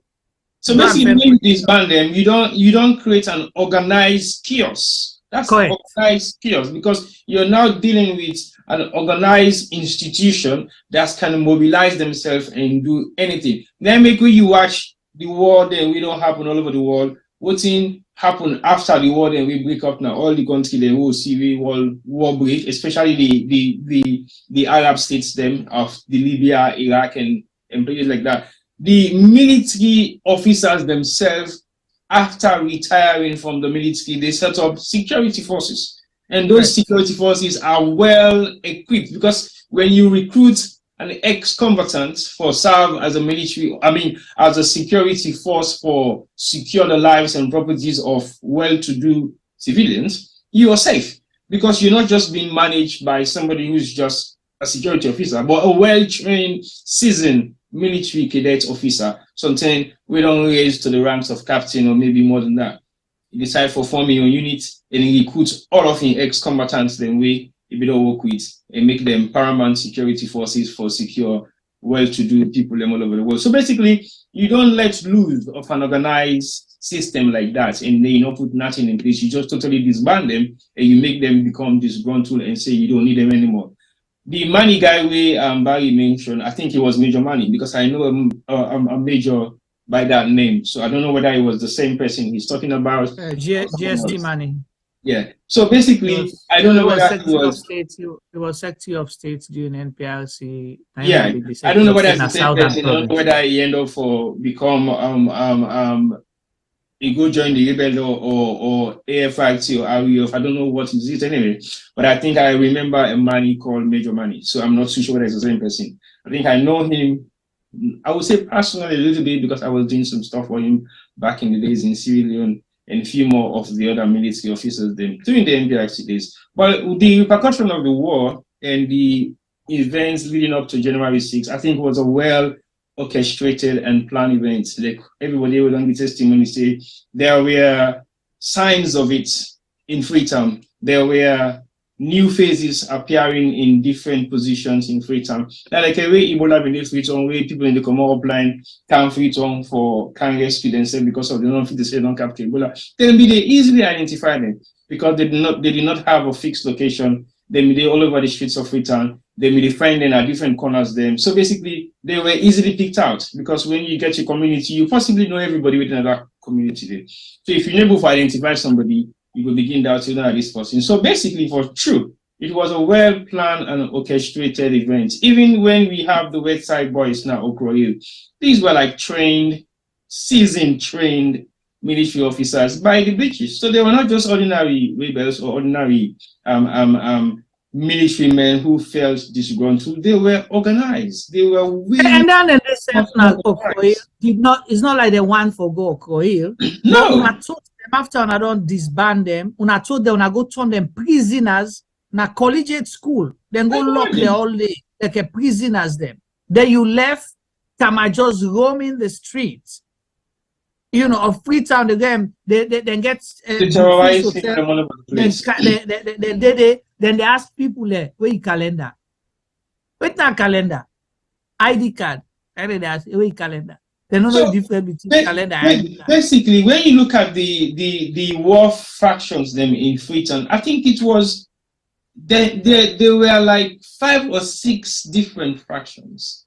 Correct. And all those 5 different fractions, they get their own commanding officers, they may be in charge of them. So nobody was actually in charge of the war per se, because all those 5 fractions were acting independently on their own. They were not acting in collaboration for defeat the army when I've been the rebellion. So even those fractions can be identified as rebels because they were not in under any commanding structure of the Sierra Leone military force. So basically, they were all there was no central command. All man that's what they say. To me, they were all just different rebel fractions put together in an organized format led by people who they might think will be their leaders. But anyway, let's come to a closer cut of the program and see exactly how we can able to wrap it up. Solution going forward. I can bring Femi in for maybe solution going forward. What do you think needs to be done? And also, you don't work with the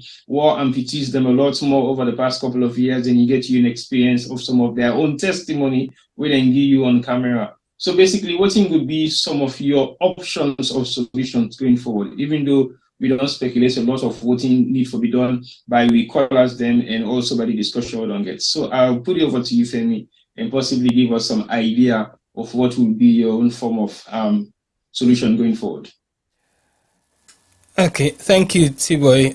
Before I come to solutions, I just want to touch on a few things. T-Boy, Juma, as T-Boy said earlier on, we thank God say some of we not been the saloon at the time, because all the calls them, I think say literally all sometimes by one green one no more.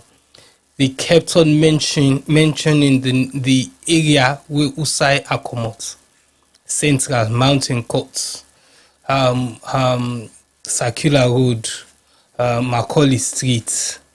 Really and truly, one of the callers say, where you team up there, you see the bombs and go across from one end to the other, so that then I've been there at the epicenter. I think say be in what than the way we use. Correct. So our area also we grew up, that was possibly Now the problem they may be. I not say the only problem them because as Juma say, the problem will not begin upline. Some places them, some villages in upline don't suffer countant amounts of harassment and victims and don't get enough problem them. But looking at that area day and if I can make a quick joke, T-boy, Juma not really sabi that area day. Oh, not today come out. Juma say he say Macaulay Street being gone. I mean it's hard to remember who's being gone with the Macaulay Street. I think say na Sakila with being gone Juma Branton. In Sakila with Macaulay Street. Yeah, but still the being gone only Macaulay Street being gone. So we define you for Dandy. But anyway, it was actually for talk. It was a sad thing. There's Juma talk about when they go from house to house, then they tell people and for Canada. That happened na Regent Road. Usai have been there. One house in particular, one mommy in particular, that mommy did on the Regent Road before me mama self born or with me mama na been small picking. That mommy did been on the Regent Road. That woman was elderly, she couldn't walk, and then born her inside house.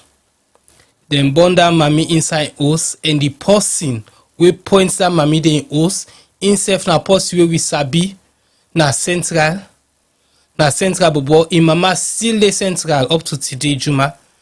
That mommy dey not able Canada because of the shame. Because in boy pikin left, he go join rebel, and we then come free tongue. That bobo dey na been, I no go call him commander, but na been senior man na the rebel thing, and he was pointing out houses them where he say either money go dey inside there or fine pikin and go dey inside there, and they harass people them. And this one particular house, he say made them burn the Oscar down with the people in Ogi Canada. People in Nado then they beg and say that mommy dey inside, that mommy no able waka, that mommy no go able come out and chance. They not do that and they burn that woman to death.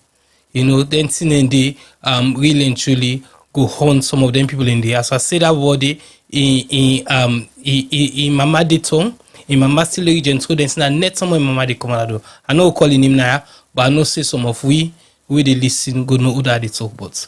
And we'll get another caller coming in. So Juma, over to you. I'll come back later with some answers to Tibo's question. Thank you so much, Femi. Yeah, hello, caller. Yeah, hello, good evening, Juma and T-Boy and Femi. That secular Femi. This about for talk for some of the past experience we get by this. Yeah, now for increase the voice small, so yes, we. Yeah, I for the small contribution from my own experience when I get. Yeah, go ahead. The first experience where I get, the women to be born picking, my tongue, and brother that been police, that been soldier. That the that low-cost area. Mm-hmm. For Sierra that it dominated with SLP.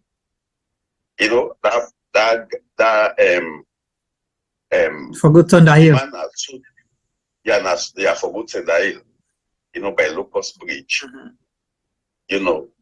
So it's like they be the hunt them and say, soldier, these are there for kill, they are for, so they pass what I get for end up. We run away with them, escape them, can go left and a Guinea. Oh. For save in life. At that time, they don't say they don't disband the army. Just imagine, the truth, if we not talk them, you understand, that not to all the army caused the coup. And how the coup starts. Warning be done they tell when the soldier, when the majority they go attack the army, they say soldier Baniama. That's gonna they go per week. Mm-hmm. Then they go attack the army base. They notice the government say, hey, this not get for born good picking, for make una go empire our civil society,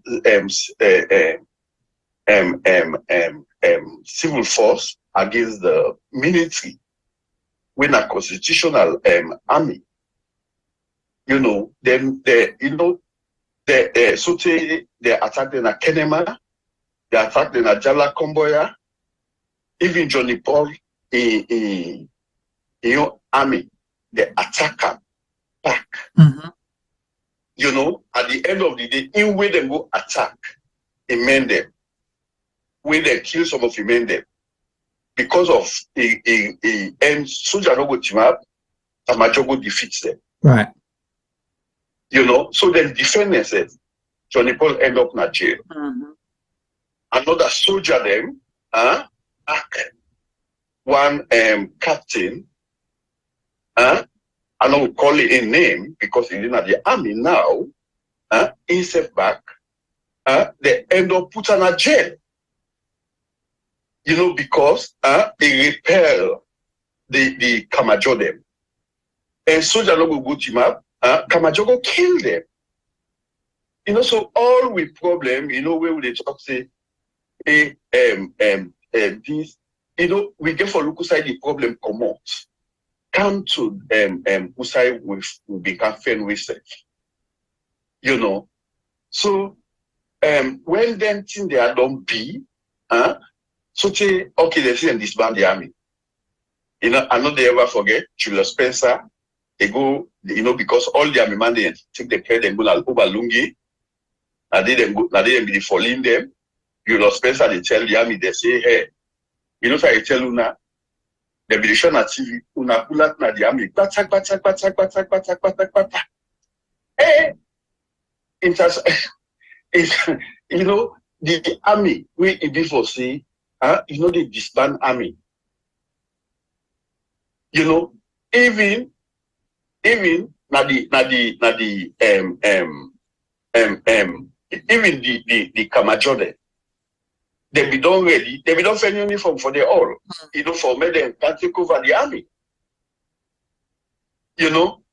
So all let's say the government of itself, they're supposed to hold them responsible. You know? Then about the great problem. You know, because there is no need for make them go say for disband the army. And you know, the across Akomokuna create the third, no the fourth. Now in account, where are they come and meet up a man there in Nigeria, Ekomok soldier they are. That's why they cry. They say they just do 3 weeks training. Yeah. Before they can young boys. Before they can asylum. You know, that's so then they cry. You know, we come it up by because by this place because I passed by I passed by Kasiri, I can't bust by Babara. You know, because now they I take escape with that mean woman in border for me they no go kill her. You know, you see, so you know all them things in there, then tell them they because me say back the sacrifice that be make because if they make because we pass through army through the Ekomok then Alunge, you know, because if they make it through all too, you know, so there is why they for kill me. True. You know, but I take that sacrifice just for save that way picking day in life. You know, don't where I come across I sleep na lungi, I sleep na lung na tagrin, the fourth, the fifth na cross, the sixth nine degree bell they enter. You know, when they enter, you know, I guess some of the family them we come over to Lopa. Now they say, you know what you they tell? Yeah, so them became the 17 in London there. You know, now they say, yeah, una no go there's the rebel say na west they go Ramsar. So una no go because that's maybe for don't left now Nakisi, I go cross. You know, but by then, you know, when they say make no go, no collection that because then they head for the west end. So we just sit down for say make me before me, the fire one bubble we name kini, na be apprentice. You know, Nakisi by local bridge. You know, they fire them, they kill them. One woman, so till they try for burn the house, the run where they run, that's the name, woman may get belly by then. You know, and they run for go, then the rebel fire, you know, one black bobosu, you know, but God not be make the shot reach me, nice, say me get lock, it's a one shot now for one person. You know, it not be, so till they go for go burn the house, I try for burn the house, and so then the fire, you know, we get body, who's how go hide, you know, na farmers, you know, I want that go, and then we go, the rebel they go probably, they have got to be, them, you know, the khaki, they get bored, they have go chap we are there. Luckily, na the fall come out inside to Camara Plaza in compound. So when they see this fall here, now they go one after the fall for Okecha. And they got with the name chop. Some of them and there. Wow. Thank you so much. Hello? Yeah. Yeah, thank you so much for sharing with us that. It's heartrending, but thank you so much, and we hope for the best now. We hope so we'll not go experience the kind thing again. Thank you, sir. Yeah, thank you. Wow. Thank you, sir. It's a boy. Well, you see some of the story them, like what me say, I live in the heart of Central Mountain Court. I mean, and you watch street speaking, for God's sake. How will I survive that? Imagine you have a family where me and family them get for survive the risk because they come up from Savo Street for come towards Annie Street for can secure, for can get rescued. Savo Street, like I said earlier on, we also have been primary target because we're in the heart of the Nigerian community. Savo Street. So imagine survival from that will be gruesome. If Papa mama or brother or sister or any other sibling them. And guess what? You'll be surprised how many people in that household live for safety. You will be surprised. When I say surprised, I talk about household name civilians and right now they can say clearly they enjoy the luxury. When other hosts they're all being go seek refuge under me papa in Bana, then they try for escape now, gutter by gutter. Not so street by street or gutter by gutter. You know, say some streets get a big Regent Street gutter. So basically, they survive gutter by gutter for go through them gutter and they go bus all the way down Godfrey Street, commodity. Well, under that gutter, they have been one old wolf once. Well, under that gutter, that one is Regent. Oh, you don't tell me. Under day, have been one old wolf once. Well, I've been one of the secured area in there and therefore the notable central money where them be one for protect. Now they actually rescue them. So basically, it was just something really out of the world, not to even a textbook story that one day. Because when people in the talk, when people in the express some of the things that we then go through, now film nobody they see them kind of thing. You don't actually see stuff like this in real life. But guess what? We still not able for all governments for able for make this day a remarkable day. We for be something with them for use for sensitize people and we get this war-like image inside and face with them able for understand what's in the aftermath of war. Because anybody we don't go through anything like this, no one to repeat. Because the psychological impact alone force way you don't create in your mind. I don't think this is something we will ready for experience again for the second time. We sitting down here listening to all of your stories, all the things that we don't go to, the headache alone self I don't get within the shortest period of time just by listening. I think then it also for be like a public discussion. Not to foresee they can't hold somebody, say accuse this, but just get people there for explain no more than story so to the one that we don't know nothing but the war will happen at Salon. So the one that we don't know nothing but January 6th, because if they say, oh, we can't celebrate Mali night now May 11, eh? Okay, now if they say we can't celebrate Mali nights, can't see how many small but them will able to recognize Mali nights. Yeah, but when they say look, we can celebrate January 6th, still not sure about that. For the fact say January 6th, not to an important date in their own memory calendar, they're not gonna know what it means. So you really can't get a boy who somebody who were old 20 years right now, 25 years, you can't say, oh, come together, let's sit and talk about January 6th. You gonna say, what do you mean? Oh, no, nothing happened about January 6th. They don't even have a recollection. And the politicians then will get now, or the government they will get responsible, then they make sure say they not remind people them of these particular incidents either because they helped facilitate it, or they were a part of it, or they can't do nothing about it. So the best they can do is wipe it off the memories of Sierra Leoneans so it doesn't exist.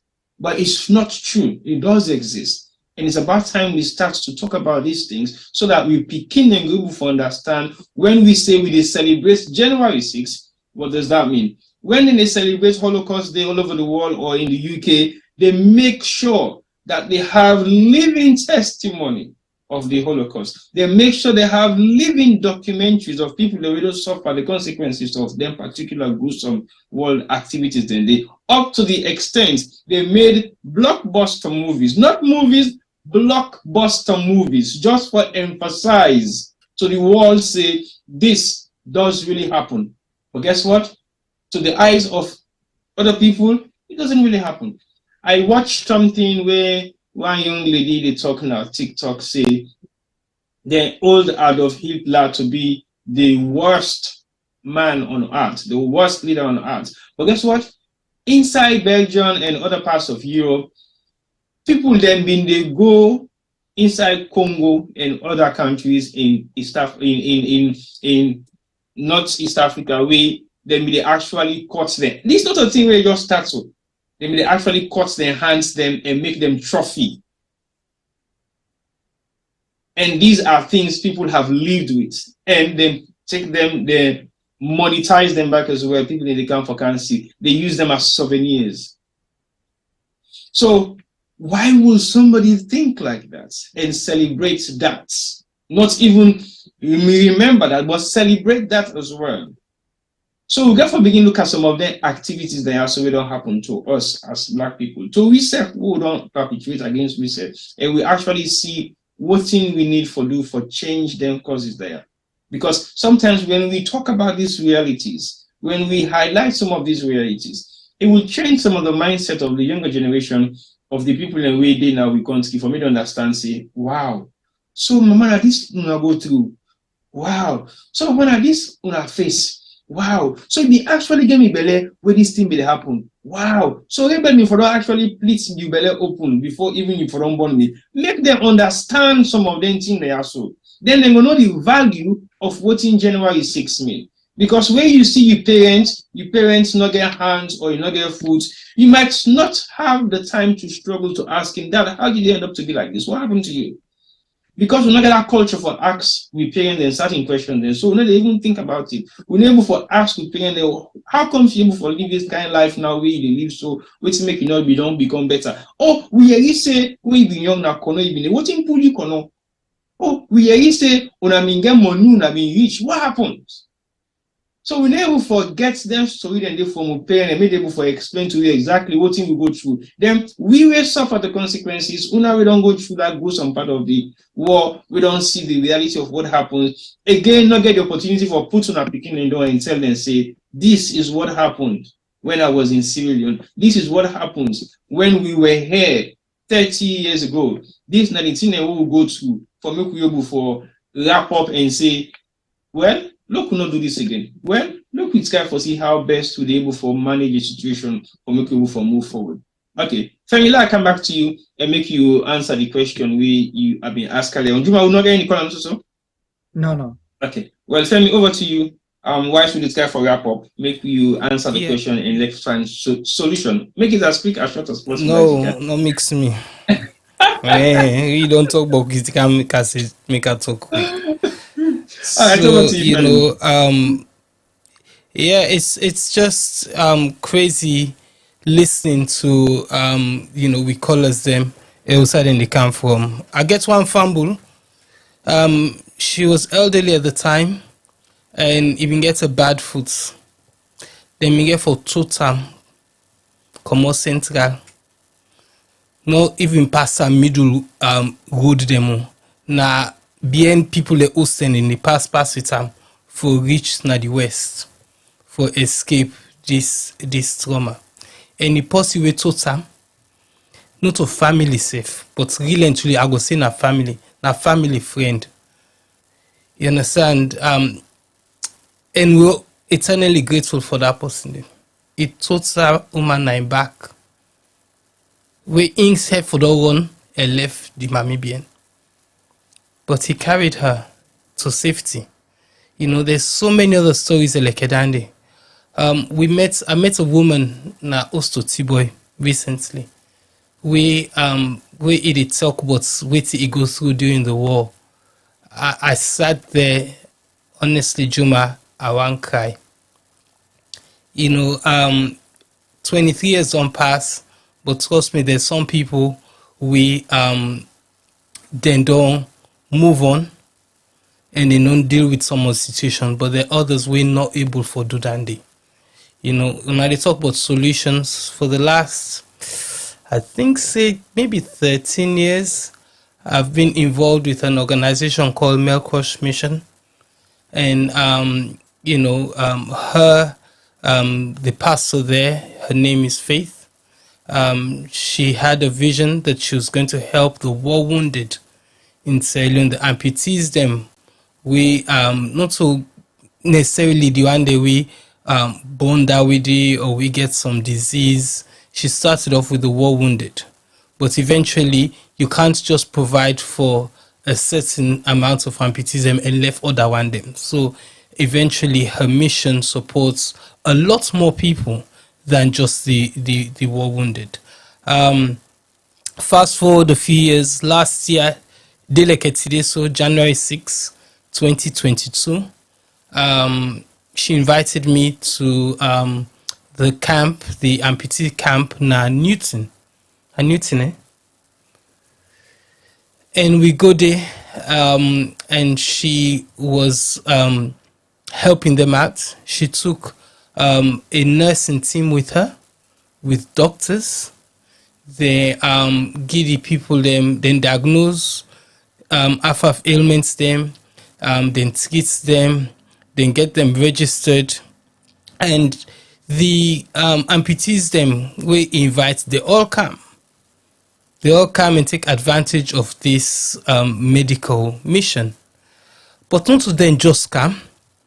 They came with them picking them. We're not amputee them, able working picking them. Then come with the neighbor them where you say somebody they carry, they can't take them blood pressure and can't find out if they get any other thing. And a lot of them utilize that opportunity there for can seek some kind of medical health one way or the other. Juma Tiboy, I was there.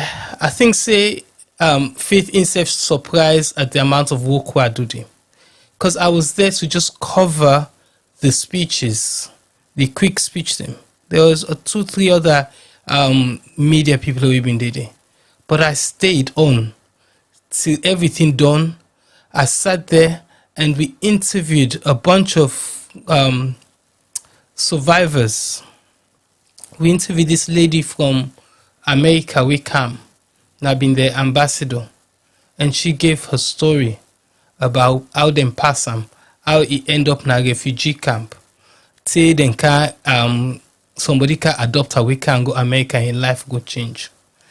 This lady hasn't got 2 arms. She hasn't got 2 arms. Where he hold the mic for talk na in elbow there, he hold the mic with for talk. You know, we spoke to a brother and a sister. Their mama die. Na the war, because their mama and then granny then they escape with them.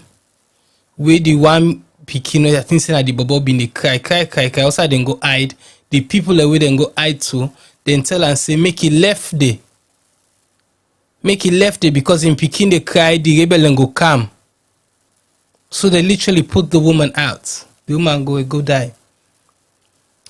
The in pikin them then to survive. In girl pikin and big, in boy pikin small. So they spoke to us about what happened to their mother. We talked to this other bobo, we then shoot them. And then shoots in people them. And I think say then kill, if I remember right, then kill the person with totem. He was a baby at the time, or toddler. The bullet pass, it cuts the bobo in hand. But the boy don't grow up, he don't go college, don't go FBC, don't done. He's doing well for himself now. And he sent us this video. We were sending this video today. If we get chance later on, we'll go play him. And he tells some of his story about what happened to him. But I say we heard so many things them, but the one message where all them people are so being they talk about Tibo Juma, now they been expect say with this particular government come in, they would have provided for them, because successive governments have neglected them. But then me Abob say with this particular government coming, because this government where the government at the time we then go through this, they mean they expect say these people would finally come and look after them. And it's such a shame that today, you know, we go through social media, we go through the newspapers in Sierra Leone, and we can hardly see anything by government officials, you know, talking about what happened today. You know, Tibo Juma, you guys have carried this show. I'd like to say thank you for this, because really and truly, you know, listen to we brother and sister the way they can't tell with them story them. You they see say some of them the hurt still there inside. And if we see them something and we know they say nothing, it's not good for the heart. So something and just the opportunity for able for can talk is healing. So I want to thank you guys, because you guys did a great job so far. But as I say, going forward, we pray, say, people that like a male crush, God go bless them. You know, today they embarked on feeding thousands and thousands of, I don't even call it amputees them, of Sierra Leoneans. Because I believe, say, they'll then go feed the amputees at different camps around Sierra Leone. They rest in provisions and the way they provide, end up feeding a bigger community. So we want to thank people like Kedandere. We want to encourage una way they listen to we. You know, there are so many poor people in Sierra Leone that, you know, right now we talk about the amputees them, we can't really and truly provide for themselves. You know, I know they say we all for do it in faith than they do na male crush. But whatever we able do, let we try for do. But not try for do no more and camera go see now this they do make the one world can see. You know, do your own. If you can't do it on your own, there's other organizations that we already do something them. Support them. You know, support them. If we not drink coffee for one coffee a day for 5 days, almost pound you they save. If you take that money there for the month and you put her into one of the organizations, that's what they do, and look after them poor people they are soon as Sierra Leone, then people that will not get and for provide for themselves. You know, somebody painted a picture of when you they give we then give somebody money na cotton tea, the person they put the money inside the guy in pockets, because the guy not get and for puts the money inside your own pocket. You know how that feels. You know, Sierra Leone, over the last 30 years, we don't see we own. We pray so we not go ever go down that side in the again. But for make that happen, we for learn the lessons of tradi. We for learn the lessons of tradi. You know, the same issues that we go through now, with the reason are the same issues that they go through back in the days. Let's learn. Let's not revisit them here soon. We lost beaucoup people in there. Nobody know win that war though. Nobody know win that war day. We all are victim. We all are victim of the war. Nobody won that war. It was a useless war. War will not benefit nobody. Because even the 2-3 rand the way una say don't benefit and some millionaire overnight financing in the then self na victims of the war because then self na some kind prisoner na the massive mansion the way they don't build. Because na make first will not be get big world in our salon. Our doors were open to our neighbors. Now we all live we own personal jail them. Because some of them boy also we come out smell not say but then some of the young people also we come out up na the provinces them we been the feds for them villages them and see all kind of atrocities them then kind of return they're not able for do anything for themselves. Some of them soldier man they also then disband we end up finding themselves not street. Some of these guys are causing problems in Freetown and in Sierra Leone because we not do anything but dandy. So now we're afraid with the lock we save, may they not can rob you na you us. If we not do certain things and for them people there, so we not go there na then place there so today. You know, so as I say, the war did not serve anybody any good, no matter what kind of money you don't get. It is ridiculous. When I go Freetown in 2003, the first I go Freetown after the war, then go show me Oster, they see the bullet holes them na the Oster. You dey see the bullet holes and na the Austin T-boy. I pray that our governments, because we learn China, they're not more for change. Our government takes leadership. If nobody not remind them, something after this show today, somebody go send the show to them. May they listen to some of the testimonies the world don't get and how people then feel. You know, waiting people and see. That caller talk about where them plates post in belly and pull all waiting in belly front them, they make them dance and sing and clap. Some of them say so you can't erase our people in mind. You can't erase our people in mind. Juma talk about body them where then they tiptoe around when they don't treat blood they flow. We can't forget NTSO. But only government can do something for try for change Sierra Leone and for do something for the people them, especially the one them when are war wounded. Some of them then cut the hand and they say we go see how na go vote. So that definitely an attack on the democratic system. So government need for take accountability for them people and they. But if I sit down there, so I go talk to tomorrow. The answer for me is we need to look after we fellow human beings. In Sierra Leone, we not get a good habit in doing so. We, apart from the war wounded, we have other disabilities them where there's no access provided for them in any which way, shape or form for anything. We not get any access for the elderlies. You know, there's an elderly home. I wonder how much support then they get from government. So una way they ask what we can do na Sierra Leone, there is tons of things the way we can do. Not to just for go holiday for 2-3 weeks, go spend 1,000, 2,000, not even that they say $5,000 and pounds and more because with tickets from London or from UK now at 2,000 pounds. So you don't spend that you get 1,000 pounds go at 3,000 pounds dandy. Imagine how many hundreds of UK residents then go salon over Christmas and go over Easter and then we get for go register for vote. Imagine how much money that we spend in Sierra Leone. You know, I urge you guys to let we not just left this work government. Let we all put on. We know they say una all go start new NGOs them. Una contact the existing people in a tongue with the work on the field and see how una can help. If not to money safe una ebugi, if na una time, if we una go salon for holiday safe, una spend small time na some of the areas them we need help. You know, I spoke to a retired reverend. Me man, salon get problem. A retired reverend safe no get antomot.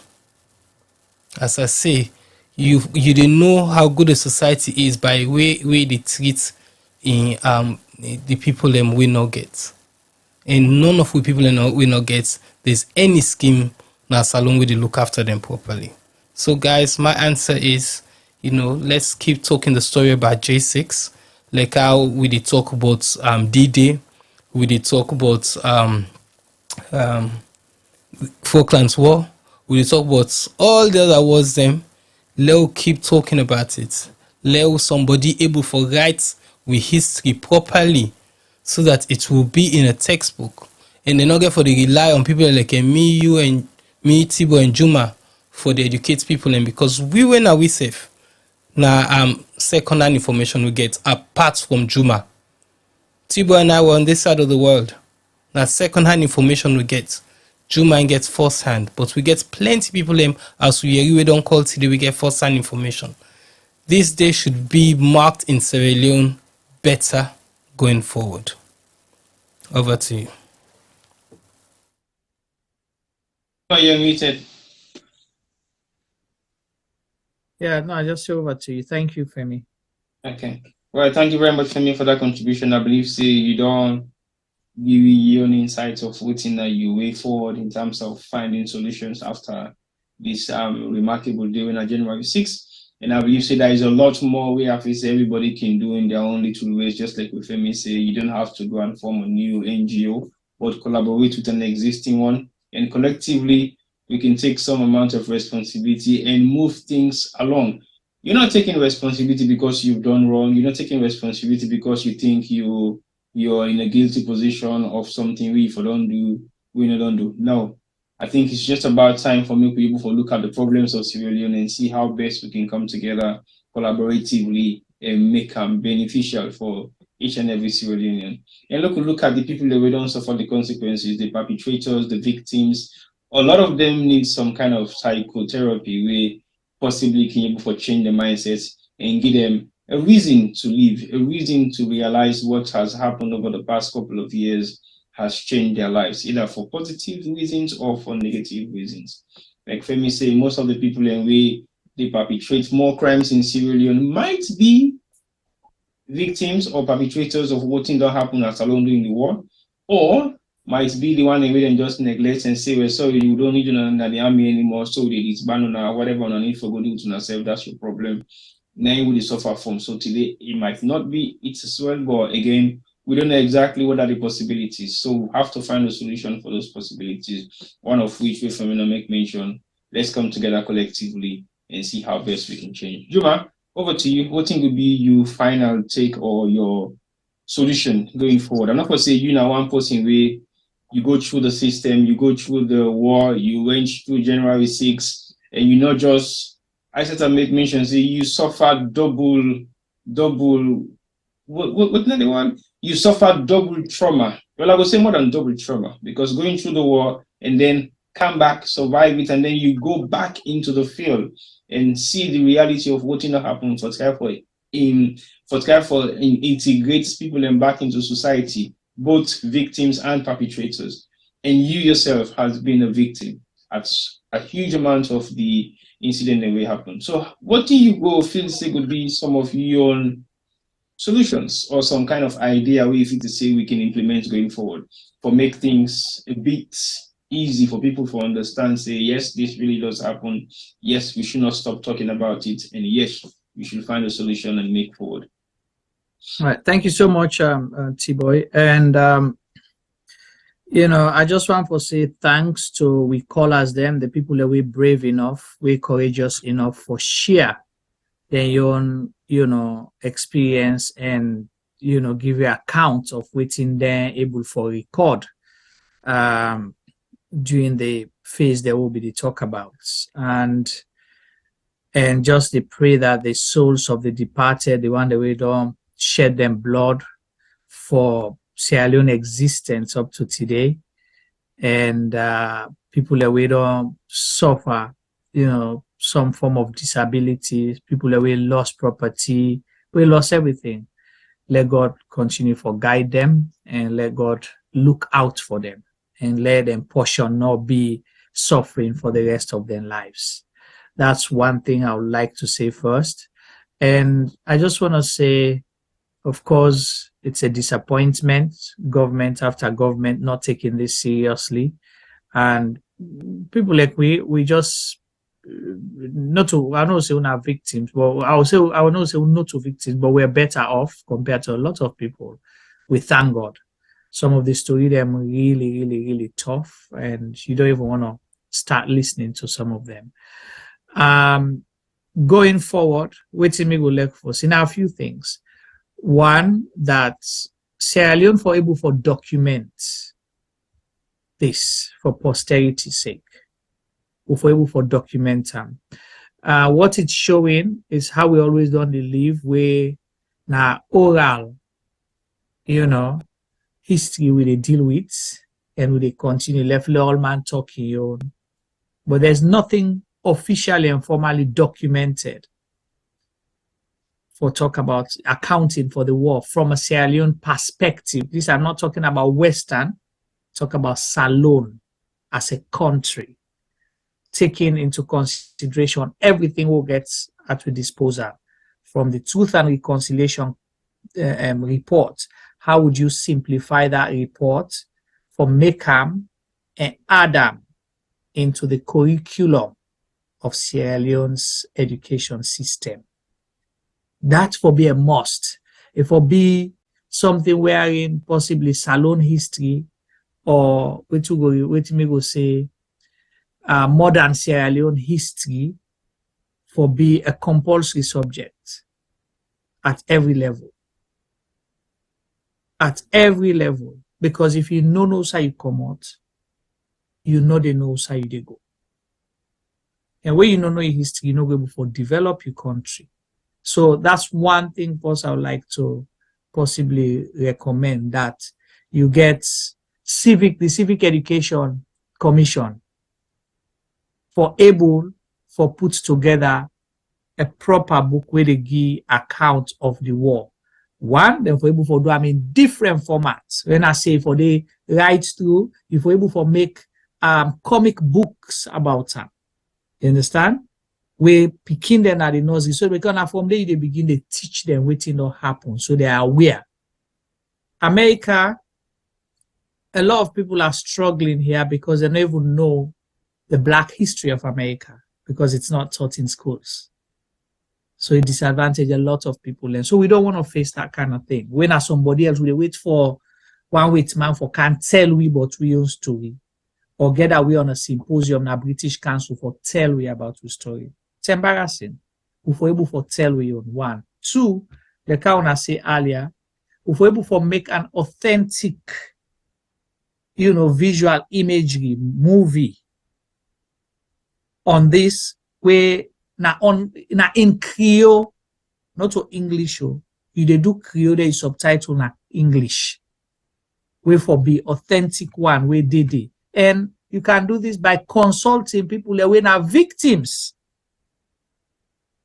It can be a docudrama, it can be docu-series, whatever you want to call it. But it should be documented. We'll forget some side. Where if we'll be part of we're not for shame for talk that part of the history. So that is one thing. Two, I'm truly disappointed that government not recognize January 6th. Instead of we celebrating, what you call the holiday that we can get in Salone. There will be rubbish one there. They take 2 days, 3 days for. Maulud Nabi here, Dande, and Maulud Nabi, they need lock Saudi Arabia for them. But they keep holiday. But January 6th, we need to put them as a day or a week of reflection. I make Muslim yon for by willful person not say I discriminate coming a Muslim. you know. So things like that, we forget at least a week of reflection for January 6th, or, you know, a day of reflection for January 6th. That should be there, because when you don't make them official, then people will say this is part of us. You'll be able for now, individuals will be able to do, you know, events them around that. You understand what I mean? But if you don't make it official, then it's optional. Milkwish, they do their own. But how much will Milkwish one grain go for? It's overbearing, and you know, they say depend on funding. If they're not get funding, it's not going to happen. Government or they help them. Say, okay, well, we know you're doing this. We're going to contract you to continue doing this because we don't want to reinvent the wheel. Governments can do that. You subcontract them or outsource to them for do something with amputees, people that we don't suffer, war wounded, and all of those kind of things. So these are kind of things that you can do to help. Then again, you have to recognize those victims. These are not so magic things. It's not difficult for you. It's not impossible. It is possible for you to say, okay, this is not the one that way na amputees them. Because Kotan and Kotfoot, you know, right? They know. They are not so what you call them. Say all our so them picking them, then get scholarship up to 2 picking, 3 picking. When are they young biological? Scholarship, say university level. You know, things like that. These are things that are possible, but it takes a government way willing, way ready for able to take the lead. Rather than you go, anyway, I'll not talk.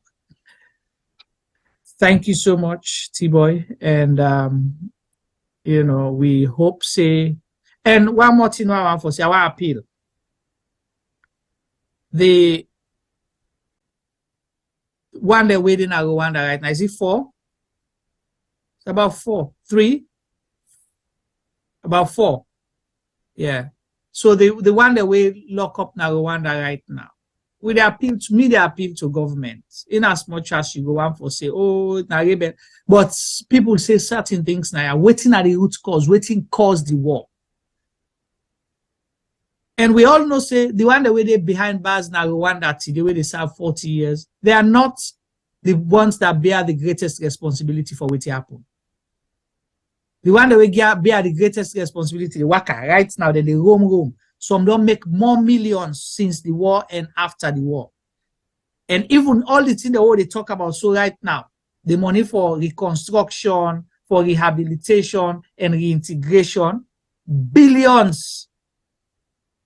They all and them put on them pockets them for them and them families them. And then still now then they make kakatua in the country right now, and then they run things. Whereas you get few people the way they use as scapegoats, where they go put them, say now they bear the greatest responsibility and go get and feed them 40 years. Government for able, and don't serve more than enough time now for let government able for give the immunity. This is not to international court. Now with government of Sierra Leone, if government of Sierra Leone say them people and they go free, then go free them. So we government for able for do that. And for make sure say if them free them, let them can be part of the peace process and part of what will they talk so for able for tell people and say never again. Never again. January 6th and the war never again. So now that's how we're going to say thank you so much, Fambule. We're happy for being here and look forward for joining you again. So yes, over to you. Thank you very much, Juma and Femi. Thank you very much for your contribution, Juma. I know you don't highlight a lot of stuff then. Femi, I'll come back to you. Femi wants something. Over to you, Femi. Yeah, thank you guys. Something I've been talk, I think is a very important way, not to say escape my mind, but I didn't quite get there. Is you know, a lot has been said about, you know, the young people them we go join the rebel forces them and cause damage. I want make we look at themselves as victims. because we know this side of the world where they so right now, if pikin under a certain age commits a certain crime, they no go prosecute, and the same way they go prosecute an adult will do that crime day. Especially we cancel the incident day. Imagine walking na you doorstep, na you village. You get for choose a side.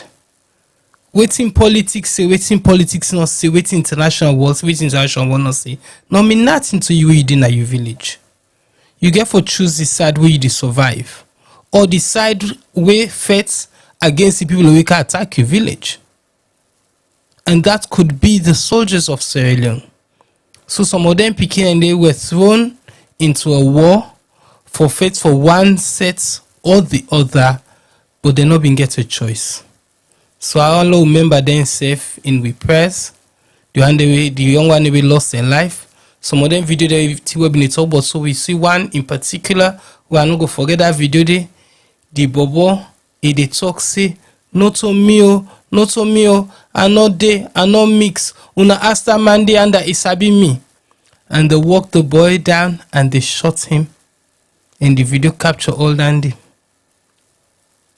He could have been a rebel, or he couldn't have been a rebel.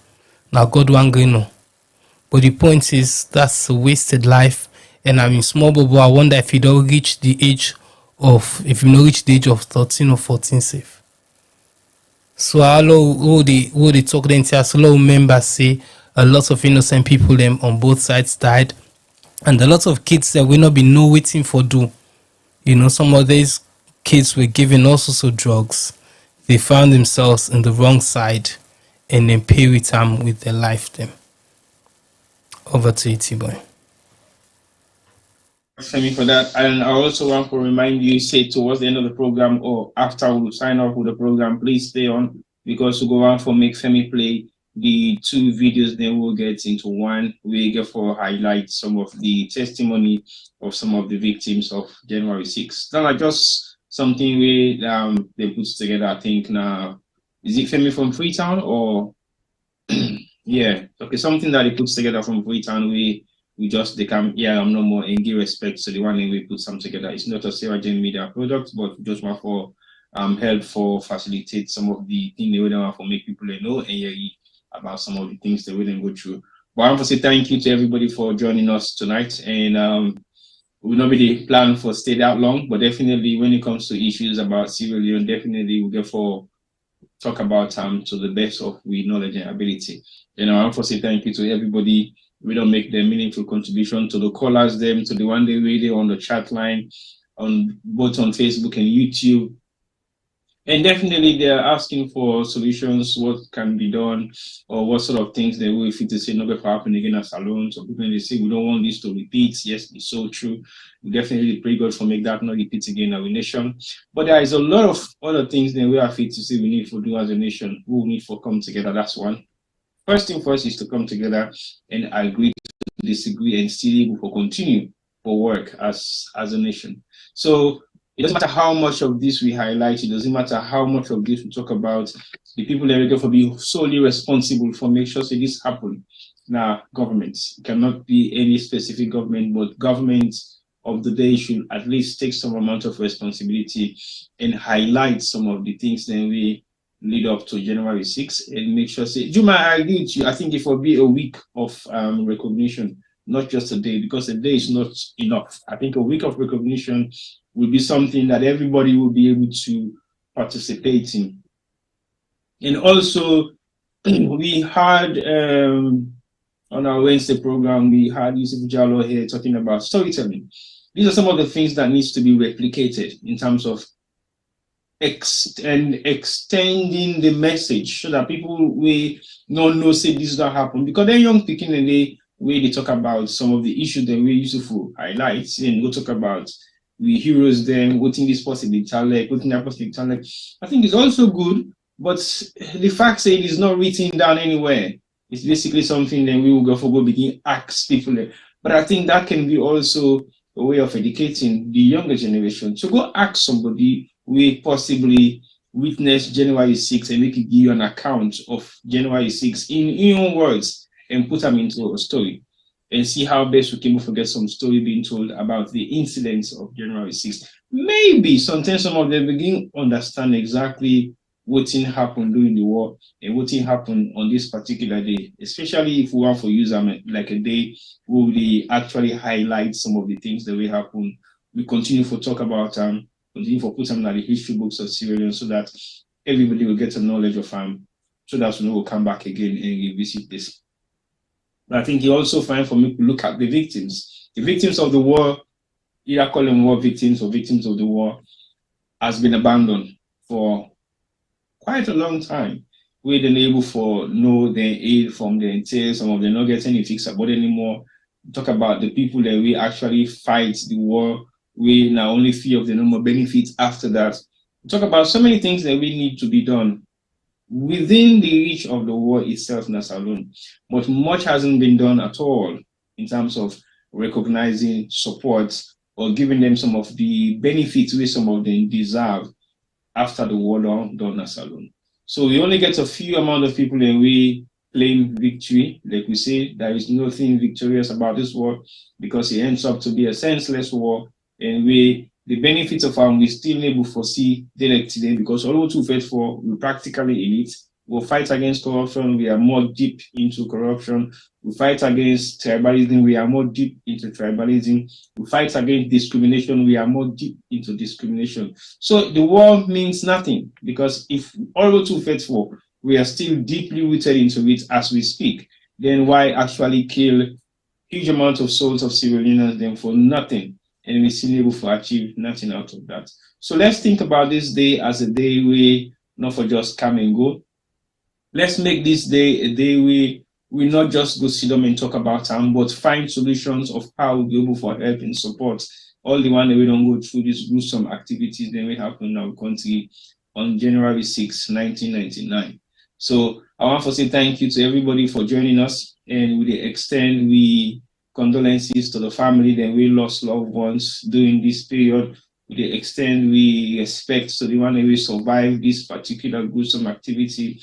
And some people that might need some amount of therapy, please don't hesitate, don't be ashamed. If you need help for clear your mind off and talk to somebody or talk to somebody who will be able to give you some assistance mentally, physically, or emotionally, please do. Because it's very important for make some people and go through some amount of counseling so that they get able to gain their sanity back. People then still afraid whether you're banga or motokata boss or some kind crowd or something where they make them reflect back to the memories of the days of the war or the memories of January 6th. So let's try as much as we can to support each other, try as much as we can for support the nation, and try as much as we can for make this day a remarkable day and put them back into the history books of Sierra Leone for the good purpose, educating our younger generation of Sierra Leoneans so they know the impact of war, so they will not be able to say to themselves, I didn't know what happened that day. It means nothing to me because I was not aware of it. So thank you very much once more, everybody, for watching us, and definitely join us back again on Wednesday next week. Sometime most likely we can get to impromptu program then. So if you're not following us, please follow us on our social media platforms on Facebook and YouTube, and don't forget to like our page and subscribe to our YouTube page. We thank you for all the one that we don't follow we all throughout this 2022, now into 2023, and we'll continue to share the page and let us spread the message wide and wider as possibly as we can. So thank you very much once more. And Femi, please don't forget to play the video. And we will say thank you to Mel Koch as well for giving us some of the access to a huge amount of victims of January 6th we will come across, I think, last year or a couple of years ago. And we continue for work with you guys and anybody else with there out there we feel to say a need for put in story into video testimony, please reach out to us so we're able to document some of them things here so and put them together and see how we're able for celebrate this day and make this day remarkable to the one that we don't know exactly what happened. Your stories can never be old. Your stories will ever remain to be your stories, but they can never be listened or heard if you don't tell them. So please find a way to tell those stories so that people can understand exactly what you went through and how you feel and how it has affected you as a person and how it has affected us as a nation. So thank you very much once more for joining us for today's program. We say peace to all those who survived, and we say may the souls of all those that passed away during January 6th rest in perfect peace. Until next week, thank you very much and good night. I do believe bad or unfortunate situation should bring out the best in us.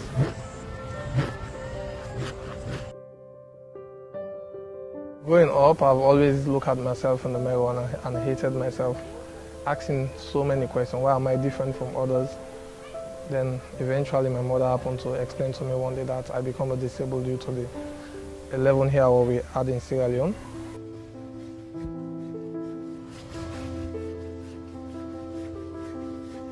I've had challenges from different aspects of life, from different phases.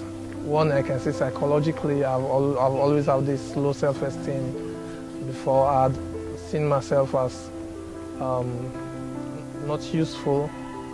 I've also had this social differences. I've experienced differences from social level at which people show some form of stereotype, marginalization, of course.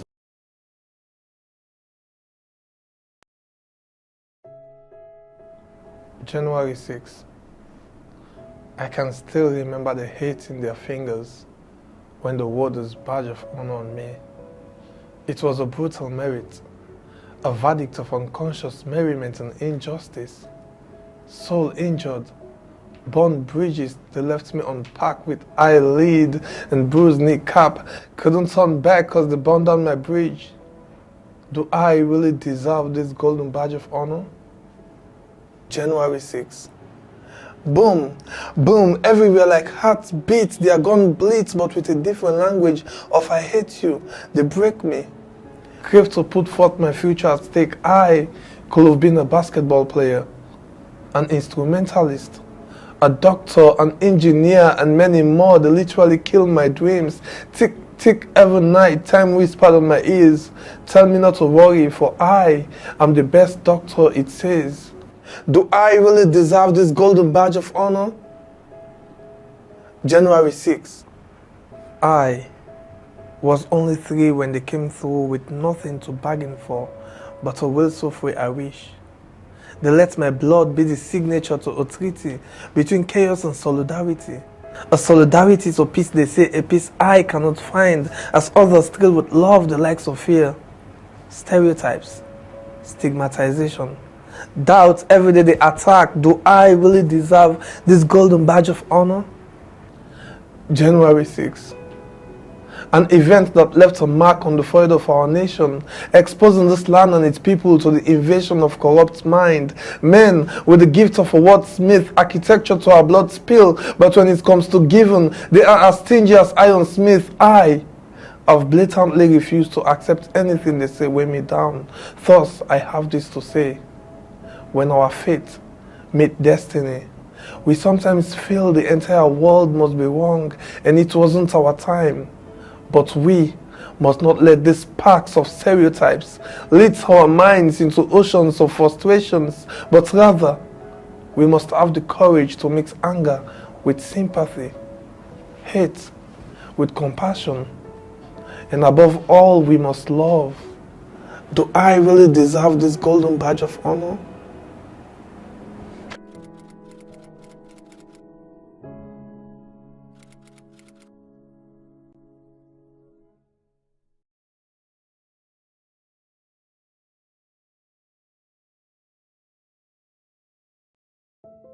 I do believe bad or unfortunate situation should bring out the best in us.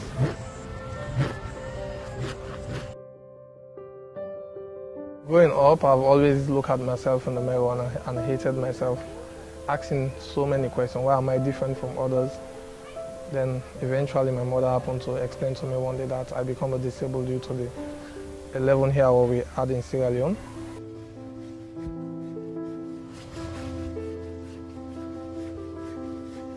I've had challenges from different aspects of life, from different phases. One, I can say psychologically, I've always had this low self-esteem. Before, I'd seen myself as not useful. I've also had this social and differences. I've experienced differences from social level at which people show some form of stereotype, marginalization, of course.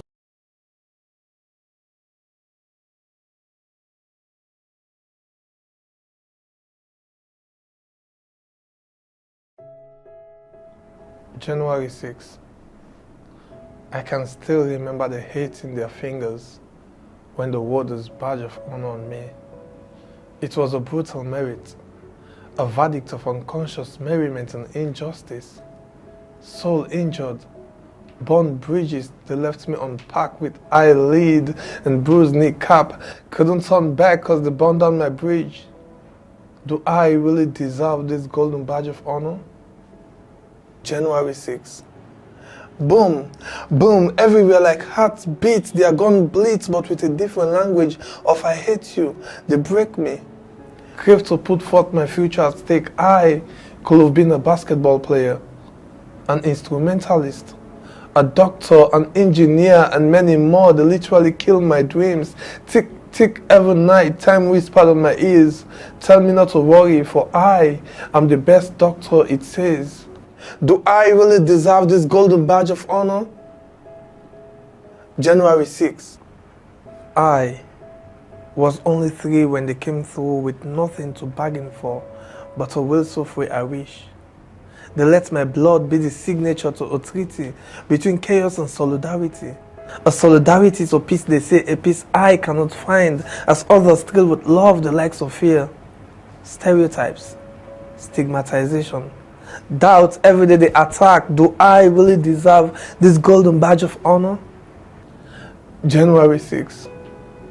An event that left a mark on the forehead of our nation, exposing this land and its people to the invasion of corrupt mind. Men with the gift of a wordsmith, architecture to our blood spill, but when it comes to giving, they are as stingy as ironsmith. I have blatantly refused to accept anything they say weigh me down. Thus, I have this to say. When our fate meet destiny, we sometimes feel the entire world must be wrong and it wasn't our time.